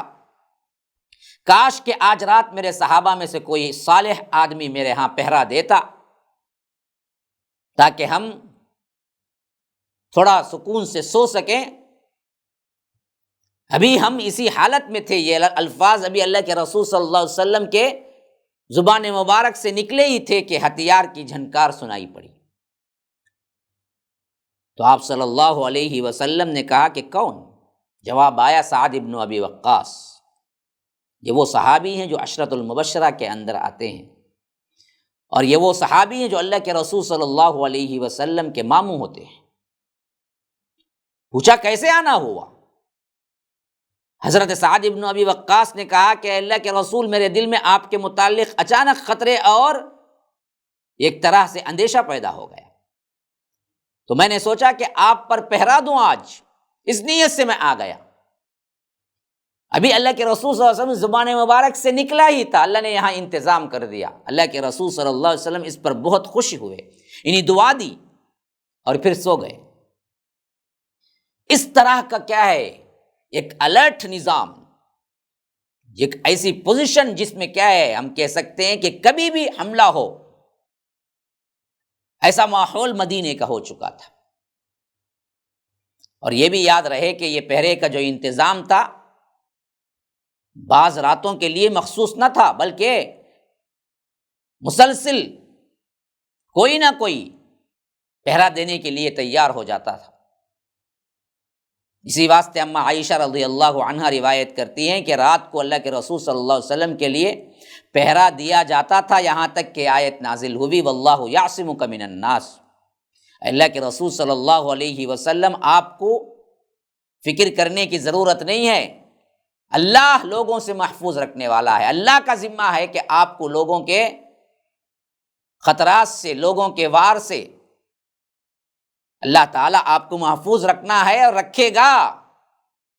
یہ اللہ کا ذمہ ہے۔ اب تب جا کے اللہ کے رسول صلی اللہ علیہ وسلم نے کیا ہے اعلان کیا کہ لوگوں جاؤ، واپس جاؤ، میرے پہرے کی کوئی ضرورت نہیں ہے، اللہ نے مجھے محفوظ کر دیا، یہ لوگ لاکھ چاہیں مجھ پر حملہ نہیں کر سکتے۔ اور یہ خطرہ صرف اللہ کے رسول صلی اللہ علیہ وسلم کی ذات تک محدود نہ تھا، بلکہ سارے ہی مسلمانوں کو لاحق تھا۔ چنانچہ ابی بن کعب رضی اللہ عنہ سے مروی ہے کہ جب اللہ کے رسول صلی اللہ علیہ وسلم اور آپ کے رفقائے مدینہ تشریف لائے اور انصار نے انہیں اپنے ہاں پناہ دی تو سارا عرب ان کے خلاف متحد ہو گیا۔ یہ لوگ نہ ہتھیار کے بغیر رات گزارتے تھے، نہ ہتھیار کے بغیر صبح کرتے تھے، یعنی ہمیشہ مسلح رہتے تھے، کیونکہ حملے کا خطرہ ہر وقت تھا، پتہ نہیں کب ہو جائے۔ ایسے پرخطر حالات جو مدینے میں مسلمانوں کے لیے تھے بڑے ہی چیلنج بنے ہوئے تھے، اور اس سے بات بالکل بھی ظاہر تھی کہ قریش کسی طرح ہوش کے ناخن لے کر اپنے تمرد سے، اپنی ضد سے باز آئیں گے، دور دور تک کوئی موقع نظر نہیں آ رہا تھا۔ یہ لوگ اپنی حماقت میں آ کر اللہ کے رسول صلی اللہ علیہ وسلم کے خلاف جنگ کر بیٹھیں گے، اور جو رسول سے جنگ کرتا ہے آخر کار وہ برباد ہوتا ہے، تو یہ بربادی کے آخری دہانے پہ پہنچ چکے تھے۔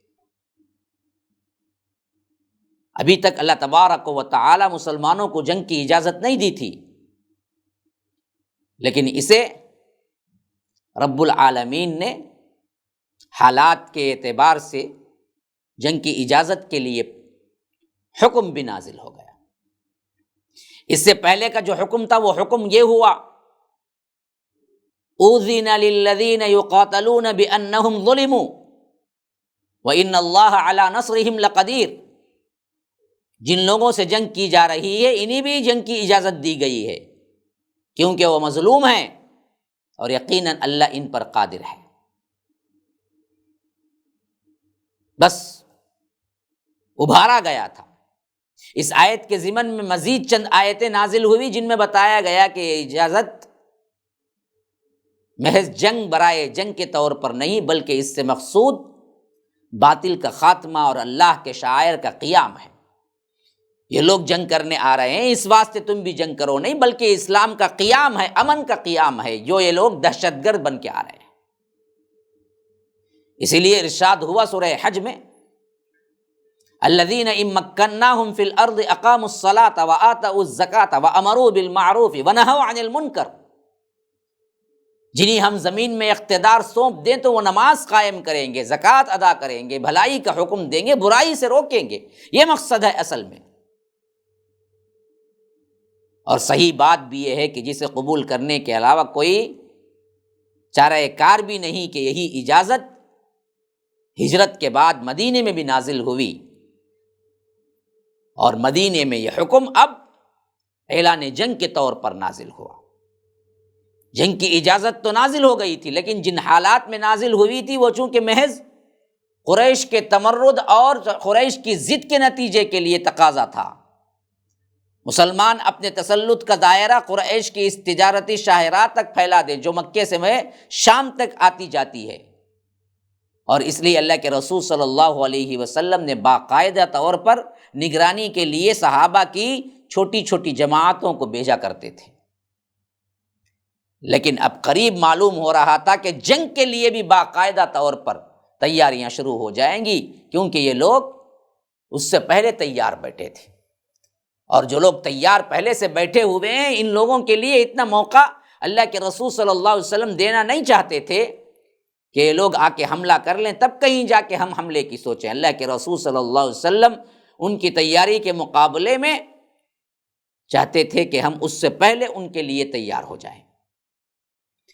بیٹھ کر ان کے آنے تک کا انتظار کیوں کیا جائے، جبکہ معلوم ہو چکا تھا کہ یہ لوگ کسی بھی مرحلے میں جنگ کر کے ہی رہیں گے۔ ابھی حالات سنگین ہوتے جا رہے تھے، مسلمانوں کو تنگ کیا جا رہا تھا، اور ادھر سے منافقین کا گروہ یہودیوں کے ساتھ بھی ملا ہوا تھا، مشرکین مکہ کے ساتھ بھی ملا ہوا تھا۔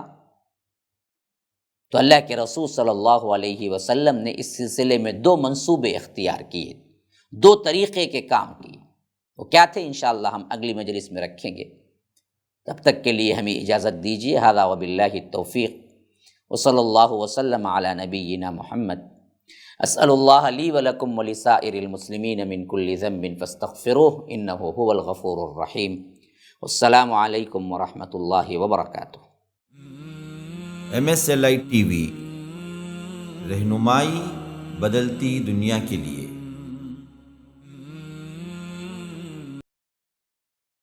السلام علیکم ورحمۃ اللہ وبرکاتہ۔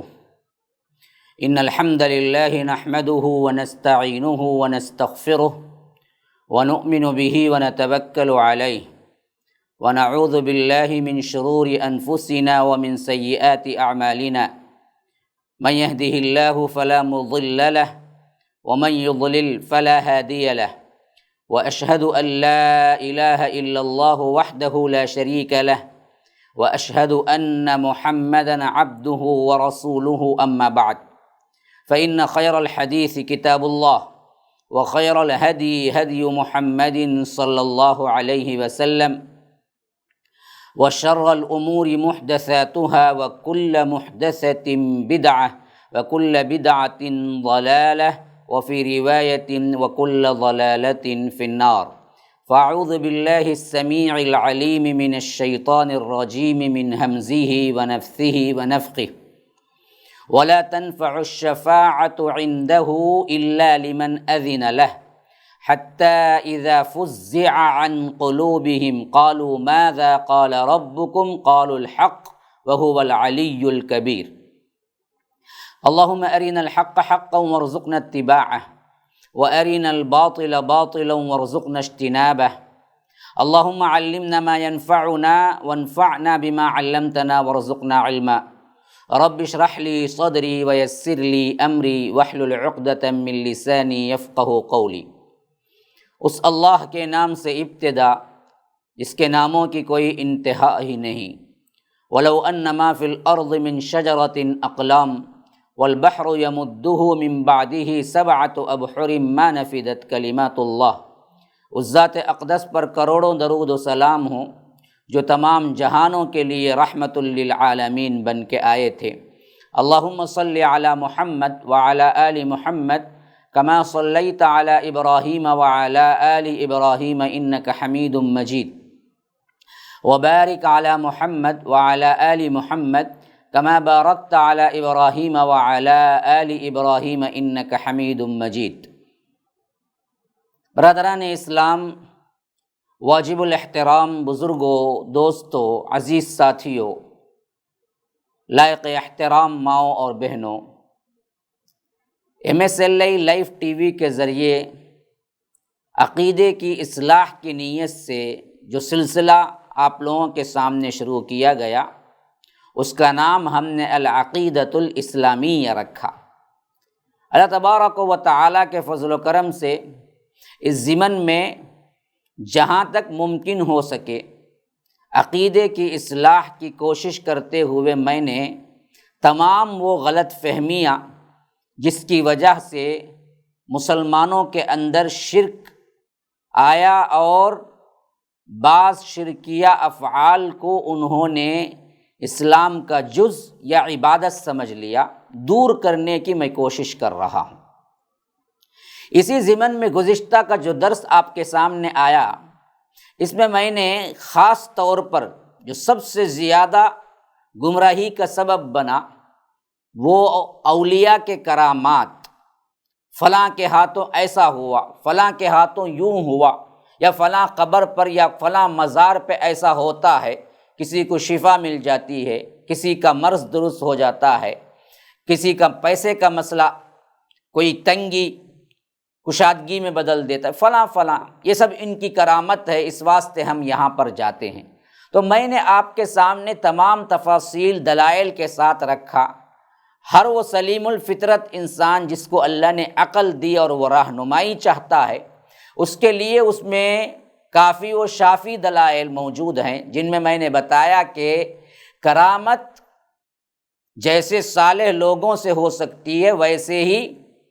جاہل شیطانوں سے بھی ہو سکتی ہے۔ کسی کی خارق عادت چیز کو، کسی کی کرامت کو دیکھ کر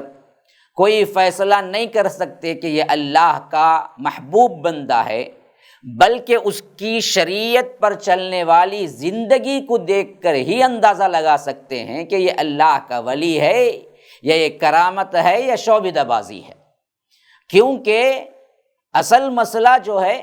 وہ اللہ کے رسول صلی اللہ علیہ وسلم کی دی ہوئی تعلیمات پر چلتا ہے اور دعویٰ نہیں کرتا ہے، پھر اچانک اس کے ہاتھوں کوئی خارق عادت چیز ہوتی ہے تو اسے ہم کرامت تسلیم کریں گے۔ کوئی دعویٰ کرتا ہے، کہتا ہے کہ میں تمہیں کیا کر کے دکھاؤں گا، ابھی تمہارے سامنے کوئی باغ لا کے دکھاؤں گا، ابھی تمہارے سامنے میں فلاں چیز لا کے دکھاؤں گا، اور یہ دعوے کے بعد پھر اس کے ہاتھوں وہ چیز صدور ہوتی ہے، تو یاد رکھیے یہ شعبدہ بازی ہے، کرامت نہیں ہے۔ اور یہ جادو سے، غلط قسم کے شیطانی افعال سے، شیطانوں کی مدد سے ہر کوئی جاہل انسان کر سکتا ہے، گنہگار کر سکتا ہے۔ تو کسی کی کرامت دیکھ کر نہ آپ اسے ولی اللہ اعتقادی طور پر مان سکتے ہیں، نہ دراصل اس کو پکار سکتے ہیں، نہ اس بات کا ثبوت ہے کہ وہ اللہ کا محبوب بندہ ہے۔ تو بہرکیف اس کے ازالے کی میں نے پوری کوشش کی ہے۔ کمنٹس میں آپ سوالات کر سکتے ہیں، انشاءاللہ اس کے جوابات بھی دینے کی ہم کوشش کریں گے۔ اگر کوئی سوال کرامت اور شعبدہ بازی کے تعلق سے رہ گیا ہے آپ کے پاس۔ اب آئیے اسی طرح کا ایک بہت بڑا مغالطہ جو ہم اس درس میں گفتگو کریں گے، وہ ہے یہ شفاعت کے مسئلے پر سب سے بڑی ہمارے اندر جو غلط فہمی ہے وہ یہ کہ ہم جن کو پکارتے ہیں یا ہم جن پر اعتقاد رکھتے ہیں یا ہمارے پیر جو ہیں، خواہ وہ عبد القادر جیلانی ہوں، خواہ وہ کیا علی حجویری ہوں، خواہ وہ کیا ہے معین الدین چشتی ہوں، فلاں ہوں، جنید بغدادی ہوں، ان تمام کے بارے میں اصل عقیدہ یہ ہے کہ یہ اللہ کے برگزیدہ بندے ہیں اور یہ ہمیں بچا کر لے جائیں گے، اس واسطے ہم ان کی نظر کرتے ہیں، نیاز کرتے ہیں، فلاں کرتے ہیں اور ان کو پکارتے ہیں۔ یہ دراصل اپنے مریدوں کو کبھی نہیں چھوڑیں گے، اور اپنے مریدوں کو کتنے بھی گناہ ہوں گے ہم ان کو اگر دامن پکڑ لیں گے تو وہ ساتھ لے کے جائیں گے۔ یہ بعینی ہی وہی تصور ہے جو مشرکین مکہ کا اپنے بتوں کے ساتھ تھا، اور بت بھی اصل میں ان کے لیے وہ ولی ہی تھے۔ انشاءاللہ وہ تفصیل آگے لاؤں گا کہ کیا بت مشرکین مکہ جو پوچھتے تھے وہ صرف بت تھے یا ولی، یہ ٹاپک آگے آنے والی ہے۔ بہرکیف یہاں پر اچھی طرح سمجھ لیجئے، کتاب اللہ اور سنت رسول اللہ صلی اللہ علیہ وسلم سے شفاعت کے متعلق وارد جتنے بھی فرامین ہیں، اس سے اچھی طرح یہ بات واضح ہو جائے گی آج آپ کے سامنے کہ شفاعت کا مستحق کون ہوگا اور شفاعت کون کر سکتا ہے۔ سب سے پہلے آپ اس آیت کو لے لیں جو ابھی میں نے خطبے میں تلاوت کی، سورہ سبا اور آیت نمبر 23 میں فرمایا کہ وَلَا تَنفَعُ الشَّفَاعَةُ عِندَهُ إِلَّا لِمَنْ أَذِنَ لَهُ، اللہ تبارک و تعالی کے حضور کوئی شفاعت کام نہیں دے گی مگر ہاں جس کے حق میں، جس کے لیے اللہ ہی اجازت دے۔ بغیر رب کے اذن سے کوئی کسی کی شفاعت نہیں کر سکتا۔ یہ ہے اعتقاد شفاعت کے سلسلے میں۔ جیسے ان لوگوں نے یہ سمجھ لیا ہے کہ شفاعت اللہ کے نیک بندے، ہمارے پیر، ہمارے فلاں ہمارے بارے میں کریں گے تو اللہ تبارک و تعالی نے اس کی تردید کرتے ہوئے، یہی عقیدہ مشرکین مکہ کا بھی تھا، تردید کرتے ہوئے فرمایا کہ اس کے لیے سب سے اہم ترین ضرورت یہ ہے کہ اس کی اجازت میں خود دوں، جیسا کہ دوسری جگہ فرمایا کہ قل للہ الشفاعۃ جمیعا، شفاعت کا کل اختیار کہہ دیجئے کہ ہمارے پاس ہے، کوئی بغیر اذن کے۔ تو رب کا اذن جس کو ہوگا، کتنا ہی برگزیدہ، کتنا ہی بزرگ، کتنا ہی ولی، کتنا ہی صالح، کتنا ہی کیا ہے مقام مقرب اللہ کے ہاں رکھتا ہو، وہ اپنی مرضی سے کسی کی شفاعت نہیں کر سکے گا جب تک کہ رب اس کے لیے اجازت نہ دے، یاد رکھیے۔ حتیٰ کہ نہ انبیاء کر سکیں گے، نہ محمد الرسول اللہ صلی اللہ علیہ وسلم کر سکیں گے۔ اگر ایسا ہوتا تو پھر ابو طالب کے لیے جب دعا کی تو اللہ قبول کر لیتا اور انہیں جنت بھیج دیتا۔ اللہ تبارک و تعالی نے قبول نہیں کیا۔ اور اس سے بڑی بات حضرت ابراہیم علیہ السلام کے ساتھ حشر کے میدان میں پیش آنے والا وہ واقعہ جو بخاری کے اندر مذکور ہے، جس میں خاص طور پر التجا کریں گے حضرت ابراہیم خلیل الرحمن، ان کے مرتبے میں، ان کی عزت میں، ان کی بزرگی میں کس کا کلام ہو سکتا ہے؟ وہ انبیاء میں بھی اولو العزم میں سے ہیں، جو 5 انبیاء ہیں، 5 رسول ہیں، ان 5 میں بھی 2 خلیل ہیں۔ ان 2 خلیلوں میں کہ ایک خلیل ہیں، ایک اللہ کے رسول خلیل ہیں اللہ کے، ایک حضرت ابراہیم ہیں، اور اللہ نے ان کو اپنا خلیل بنایا۔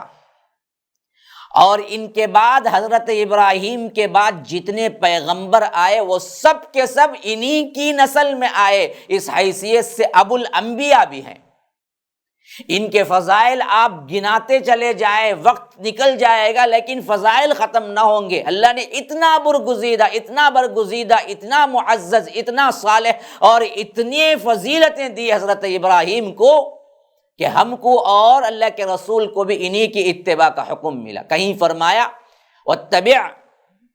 ملت ابراہیم حنیفا، اللہ کے رسول صلی اللہ علیہ وسلم آپ ابراہیم کی ملت کی پیروی کریں۔ امت مسلمہ کو خطاب کرتے ہوئے فرمایا کہ واتبعوا ملت ابراہیم حنیفا، کہ تم سب مل کر ابراہیم کے دین کی حنیف، اور جیسے وہ یکسو ہو کر ہو گئے اسی طرح تم بھی کیا ہے ان کی پیروی کرو۔ وہ شفاعت کریں گے قیامت کے دن، صاف پوری حدیث بخاری کے اندر موجود ہے، یلقا ابراہیم اباہ آزر یوم القیامت وعلی وجہ آزر قطرۃ وغبرۃ فیقول له ابراہیم الم اقل لک لا تعصنی فیقول ابوہ انک لا اعصیک فیقول ابراہیم یا رب انک قد وعدتنی الا تخزینی یوم القیامت فای خزی اخزی من ابی الابعد فیقول اللہ عز وجل یا ابراہیم انی حرمت الجنت علی الکافرین۔ اللہ کے رسول صلی اللہ علیہ وسلم کہتے ہیں کہ قیامت کے دن آزر سے ملاقات کریں گے ان کے باپ آزر سے حضرت ابراہیم، ان کے باپ جو آزر ہیں ان سے ملاقات کریں گے، جبکہ آزر کا چہرہ ذلت سے سیاہ ہو چکا ہوگا۔ وہ جہنمی جو اثرات ہیں، جو نشانیاں ہیں، وہ سب کے سب آزر کے چہرے پر ہوں گی، اور اس وقت ابراہیم ملاقات کریں گے اور کہیں گے الم اقل لک لا تعصنی، میں نے نہیں کہا تھا میری نافرمانی نہ کرنا۔ اس وقت آزر سراپا التجا بن کے کہے گا کہ انک لا اعصیک، آج میں تیری نافرمانی نہ کروں گا۔ تو اس وقت یہ ہاتھ اٹھا دیں گے اور کہیں گے یا رب انک قد وعدتنی الا تخزینی یوم القیامہ فای خزی اخزی من ابی الابعد۔ اے اللہ، اے رب، تیرا وعدہ ہے کہ قیامت کے دن تو مجھے رسوا نہ کرے گا، آج میرے باپ کی دوری سے زیادہ کون سی رسوائی ہو سکتی ہے؟ تو اللہ مجھے ساتھ کر دے، میرے باپ کو بھی اور مجھے بھی ایک ساتھ جنت میں داخل کر دے، مجھے رسوا نہ کر، اور تیرا وعدہ ہے تو مجھے رسوا نہ کرے گا۔ اللہ کہے گا کہ یا ابراہیم، اے ابراہیم، کیا تمہیں معلوم نہیں ہے انی حرمت الجنت علی الکافرین، ہم نے کافروں پہ جنت حرام کر دی ہے، تمہاری شفاعت قبول نہیں ہوگی۔ پھر اسے اٹھا کے جہنم میں پھینک دیا جائے گا۔ تو شفاعت ہر ایک کی قبول نہیں ہوگی، خواہ کتنا بڑا ولی، کتنے بڑے نبی کیوں نہ ہو، اللہ کے رسول صلی اللہ علیہ وسلم کیوں نہ ہو۔ اسی لیے فرمایا کہ وَلَا تَنْفَعُ الشَّفَاعَةُ عِنْدَهُ إِلَّا لِمَنْ أَذِنَ لَهُ، کسی کی شفاعت رب کے حضور کوئی کام نہیں دے سکتی جب تک کہ رب خود جس کی شفاعت کی جا رہی ہے اس کو اجازت نہ دے کہ تم اس کے لیے کر سکتے ہو۔ اسی طرح اللہ تبارک و تعالی نے جب یہ شفاعت کے سلسلے میں کہہ دیا کہ کوئی اللہ کے اذن کے بغیر شفاعت نہیں کر سکتا، اس کی تشریح کے طور پر دوسری آیتوں کو بھی ہم جمع کریں گے تو معلوم ہوتا ہے اللہ تبارک و تعالی فرماتا ہے کہ وَكَم مِّن مَلَكٍ فِي السَّمَاوَاتِ لَا تُغْنِي شَفَاعَتُهُمْ شَيْئًا إِلَّا مِن بَعْدِ أَن يَأْذَنَ اللَّهُ لِمَن يَشَاءُ وَيَرْضَىٰ، بہت سے فرشتے آسمانوں میں ہیں، ان کی سفارش ذرا بھی کام نہیں آ سکتی مگر ہاں اللہ تبارک و تعالی اجازت دے، جس کے لیے وہ چاہے گا، جس سے وہ راضی ہوگا اسی کو اجازت دے گا۔ یہ دراصل سورہ نجم کی آیت نمبر 26 ہے۔ اب اکثر لوگ جو خوش عقیدگی کا شکار ہیں، انبیاء، اولیاء، شہداء اور دیگر صالحین کی شفاعت پر اعتماد کرتے ہوئے اللہ تعالیٰ کو بھول جاتے ہیں اور ان کے فرامین، احکامات، شریعت کی پرواہ نہیں کرتے، اعمال صالحہ کے لیے قدم نہیں بڑھاتے، اس خوش فہمی میں ہیں کہ کل روز قیامت ہمیں ان کی برگزیدہ جو ہستیاں ہیں، جو اولیاء ہیں، جن کے یہ مرید ہیں، جن کے یہ کیا ہیں پکارنے والے ہیں، ان کی شفاعت نصیب ہو جائے گی، لہٰذا ہمیں کوئی نیک عمل کی ضرورت نہیں ہے۔ تو اللہ تبارک و تعالی نے ان دونوں آیات میں اس خیال کی تردید کی اور فرمایا کہ اجازت کے بغیر کوئی بھی ہستی شفاعت نہیں کر سکتی کسی بھی شخص کے لیے، حتیٰ کہ ملائکہ بھی نہیں کر سکتے، اولیاء بھی نہیں کر سکتے، انبیاء بھی نہیں کر سکتے۔ پہلے فرمایا وَلَا تَنْفَعُ الشَّفَاعَةُ عِنْدَهُ إِلَّا لِمَنْ أَذِنَ لَهُ، سورہ سبا میں۔ سورہ نجم میں فرمایا کہ وَكَم مِّن مَلَكٍ فِي السَّمَاوَاتِ لَا تُغْنِي شَفَاعَتُهُمْ شَيْئًا، نہ فرشتے کر سکتے ہیں، نہ انبیاء کر سکتے ہیں، نہ اولیاء کر سکتے ہیں، ان سب کے لیے شرط یہ ہے کہ ہم دراصل کیا ہیں، اجازت دیں۔ اب شفاعت کا معنی اردو کے اعتبار سے کیا ہے؟ سفارش کرنا۔ ہاں، شفاعت کا معنی اردو میں عموماً ترجمہ کیا جاتا ہے سفارش کرنا، اور سفارش کئی طرح کی ہوتی ہے۔ اب کچھ مثالیں میں آپ کے سامنے دے رہا ہوں، دیکھیے۔ عام طور پر ہم اس کو 3 صورتوں میں تقسیم کر سکتے ہیں سفارش کو۔ ایک سفارش یا شفاعت یوں ہو سکتی ہے جو شفاعت و وجاہت کہہ سکتے ہیں۔ مثال کے طور پر کسی شخص پر بادشاہ کے سامنے چوری کا الزام ثابت ہو گیا اور قانون اور عدل کے تقاضوں کے پیش نظر چور کو گرفتار کر کے سزا کو لاگو کرنا ضروری سمجھا گیا۔ اب بادشاہ بھی دینا چاہتا ہے اس کو سزا، مگر بادشاہ اپنے کسی وزیر کی شفاعت یا سفارش سے مجبور ہو کر معاف کر دیتا ہے۔ کیوں؟ یہ خیال کرتے ہوئے کہ اس کی سلطنت ایک وزیر کو ناراض کرنے کے بجائے اس کی شفاعت کو قبول کر لیا جائے، تاکہ اگر وہ ناراض ہو جائے تو میری سلطنت کو خطرہ پہنچ سکتا ہے۔ اس واسطے وہ سلطنت میں نقص اور خلل پیدا ہونے کا جو امکان ہے، اس واسطے وہ دراصل کیا کرتا ہے، چور کو معاف کر دیتا ہے۔ سوچتا ہے کہ یہ بہت بڑی خرابی ہو جائے گی جب سلطنت میں وزیر فساد کرے گا، اس سے بہتر یہ ہے کہ وزیر کے مقام کو یا صاحب رتبے کا جو مقام ہے، یہ جو رتبہ ہے اس کا، اس شخص کی طرف سے اس کو معاف کر دیا جائے۔ باوجود دل میں چاہتا ہے کہ اس چور کو سزا ہو جائے، لیکن اس کا جو رتبہ ہے وزیر کا اور اس کی جو سفارش ہے اس کے واسطے وہ دراصل مجبوراً اس کی شفاعت کو قبول کر لیتا ہے۔ اسے کہتے ہیں شفاعت وجاہت، اس کی ذات کے لیے، اس کے مرتبے کے لیے قبول کر لینا۔ تو یاد رکھیے یہ جو شفاعت وجاہت ہے، اس طرح کی سفارش اور شفاعت اللہ کے حضور ہو ہی نہیں سکتی، کیونکہ اللہ تعالیٰ کو کسی بھی شے کا، چاہے وہ کتنی ہی بڑی ہو، کتنی ہی معزز ہو، کتنا ہی اللہ کے ہاں قرب ہو، خوف نہیں ہے اللہ کو، کیونکہ وہ سب کا خالق ہے، اور وہ سب کے سب جو بھی ہیں وہ مخلوق ہیں، اور اپنی مخلوق پر مکمل حاکمیت رب رکھتا ہے، خواہ وہ انبیاء ہوں، اولیاء ہوں، صلحاء ہوں، یہاں تک کہ محمد الرسول اللہ صلی اللہ علیہ وسلم ہوں، سب مخلوق ہیں اور سب پر حاکم رب ہے۔ لہٰذا جو شخص کسی نبی، ولی، شہید، صالح، ان سب کے متعلق اگر یہ عقیدہ رکھے کہ ان کی وجاہت اتنی ہے، ان کا رتبہ اتنا ہے کہ اللہ کے چاہتے ہوئے بھی اللہ ہمیں سزا نہیں دے سکتا، کیونکہ ہمارے پاس عبد القادر جیلانی کا پاور ہے، فلاں ہے، علی اجویری کا ہے، یہ دراصل کیا ہے، اللہ کے فیصلے کو ٹالنے والے ہیں، تو اللہ کی قسم پکا مشرک ہے، پکا مشرک ہے، پکا مشرک۔ اور ایسی سزا ہے اس کے لیے کہ وہ کبھی جہنم سے نہیں نکل سکتا، کبھی جنت نہیں جا سکتا۔ وہ انتہائی درجے کا احمق ہے، جاہل ہے، اس نے اللہ مالک الملک کی کچھ بھی قدر نہ پہچانی نہ جانی، کیونکہ اللہ مقتدر، غالب، زبردست ذات کی شان تو یہ ہے کہ آنے واحد میں اپنے حکم کن کے ذریعے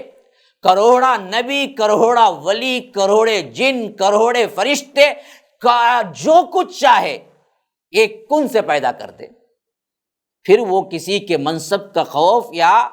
کسی کے وجاہت کا خوف، کسی کی ذات کا خوف، اس کے لیے کیوں کسی کی سفارش کو قبول کرے گا اپنے فیصلے کے بالمقابل؟ وہ تو وہ رب ہے نا جس کے بارے میں فرمایا کہ اذا اراد شیئا ان یقول له کن فیکون، جب وہ کسی چیز کا ارادہ کرتا ہے تو فرماتا ہے ہو جا تو ہو جاتی ہے۔ اپنے بارے میں فرمایا کہ قل فمن یملک من اللہ شیئا ان اراد ان یہلک المسیح ابن مریم وامہ ومن فی الارض جمیعا وللہ ملک السماوات والارض وما بینہما یخلق ما یشاء واللہ علی کل شیء قدیر۔ اللہ کے رسول ذرا ان سے کہہ دیجئے کس کی بزرگی کا میرے پاس کیا ہے رتبہ لے کے آتے ہو، مجھے مجبور سمجھتے ہو؟ اگر میں چاہوں اللہ تبارک و تعالی سے کون بچا سکتا ہے؟ اگر میں چاہوں کہ مسیح کو، عیسیٰ ابن مریم کو اور ان کی ماں مریم کو اور زمین والوں کو سب کو میں ہلاک کرنا چاہوں تو کون ہے جو مجھے روک کے بتا سکے؟ من یملک من اللہ شیئا ان اراد ان یہلک المسیح ابن مریم وامہ ومن فی الارض جمیعا۔ کہہ دو وَلِلَّهِ مُلْكُ السَّمَاوَاتِ وَالْأَرْضِ وَمَا بَيْنَهُمَا، آسمانوں اور زمین کی ملکیت، بادشاہت، اس کے درمیان جو کچھ ہے ان سب کی بادشاہت کا میں تنہا مالک ہوں۔ یخلق ما یشاء، جیسے چاہتا ہوں ویسے پیدا کرتا ہوں۔ واللہ علی کل شیء قدیر، کہ اللہ تبارک و تعالی ہر چیز پر قادر ہے۔ اولیس الذی خلق السماوات والارض بقادر علی ان یخلق مثلہم بلا وہو الخلاق العلیم۔ فرمایا کہ جس نے آسمانوں اور زمین کو پیدا کر ڈالا اس پر قادر نہیں کہ ان جیسے لوگوں کو دوبارہ پیدا کر دے، ضرور قادر ہے، اور اللہ بڑا پیدا کرنے والا، خوب جاننے والا ہے۔ الا ان یخلق مثلہم، تم جیسے انسانوں کو پیدا کرنے پہ قادر نہیں ہے؟ بلا، کیوں نہیں یا رب، بے شک، وہو الخلاق العلیم، بڑا زبردست پیدا کرنے والا، خلاق ہے، اور اس کے ساتھ ساتھ علیم بھی ہے، اس مخلوق کے بارے میں ان اینڈ آؤٹ جانتا ہے، ایک ایک حرکت کا علم اس کے پاس ہے۔ اسی واسطے اللہ تبارک و تعالی اپنے حبیب کے ذریعے حدیث قدسی میں فرماتا ہے، اپنی بے نیازی کا یوں اعلان کرتا ہے، یوں اعلان کرتا ہے، یا عبادی لو ان اولکم وآخرکم وانسکم وجنکم کانوا علی اتقى قلب واحد منکم ما زاد ذلک فی ملکی شیئا، یا عبادی لو ان اولکم وآخرکم وانسکم وجنکم کانوا علی افجر قلب رجل واحد منکم ما نقص ذلک من ملکی شیئا۔ صحیح مسلم کی روایت میں، کسی کی مجھے کوئی عبادت کی پرواہ نہیں، کسی مخلوق کی مجھے کوئی پرواہ نہیں۔ میرے بندو سنو، تمہارے اگلے پچھلے سب کے سب، لو ان اولکم وآخرکم وانسکم وجنکم، آدم سے لے کر آخری انسان تک، پہلے جن سے لے کر آخری جن تک، سب کے سب نیکوکار، ولی اللہ، صالح، ابو بکر کی طرح ایک قلب والے بن جائیں، قلب رجل واحد، ما زاد ذلک فی ملکی شیئا،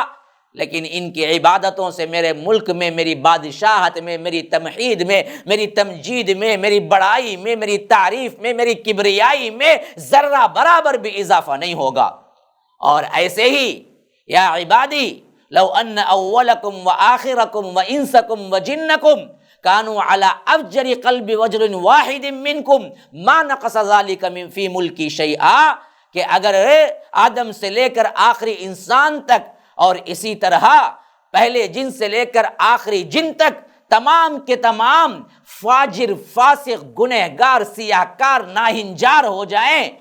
ابو جہل کی طرح ایک قلب واحد کی طرح ہو جائیں، تو بھی میری بادشاہت میں، میری ذات میں، میری تعریف میں، میری کبریائی میں کوئی نقصان نہیں ہوگا، تمہاری عبادتوں کا محتاج نہیں۔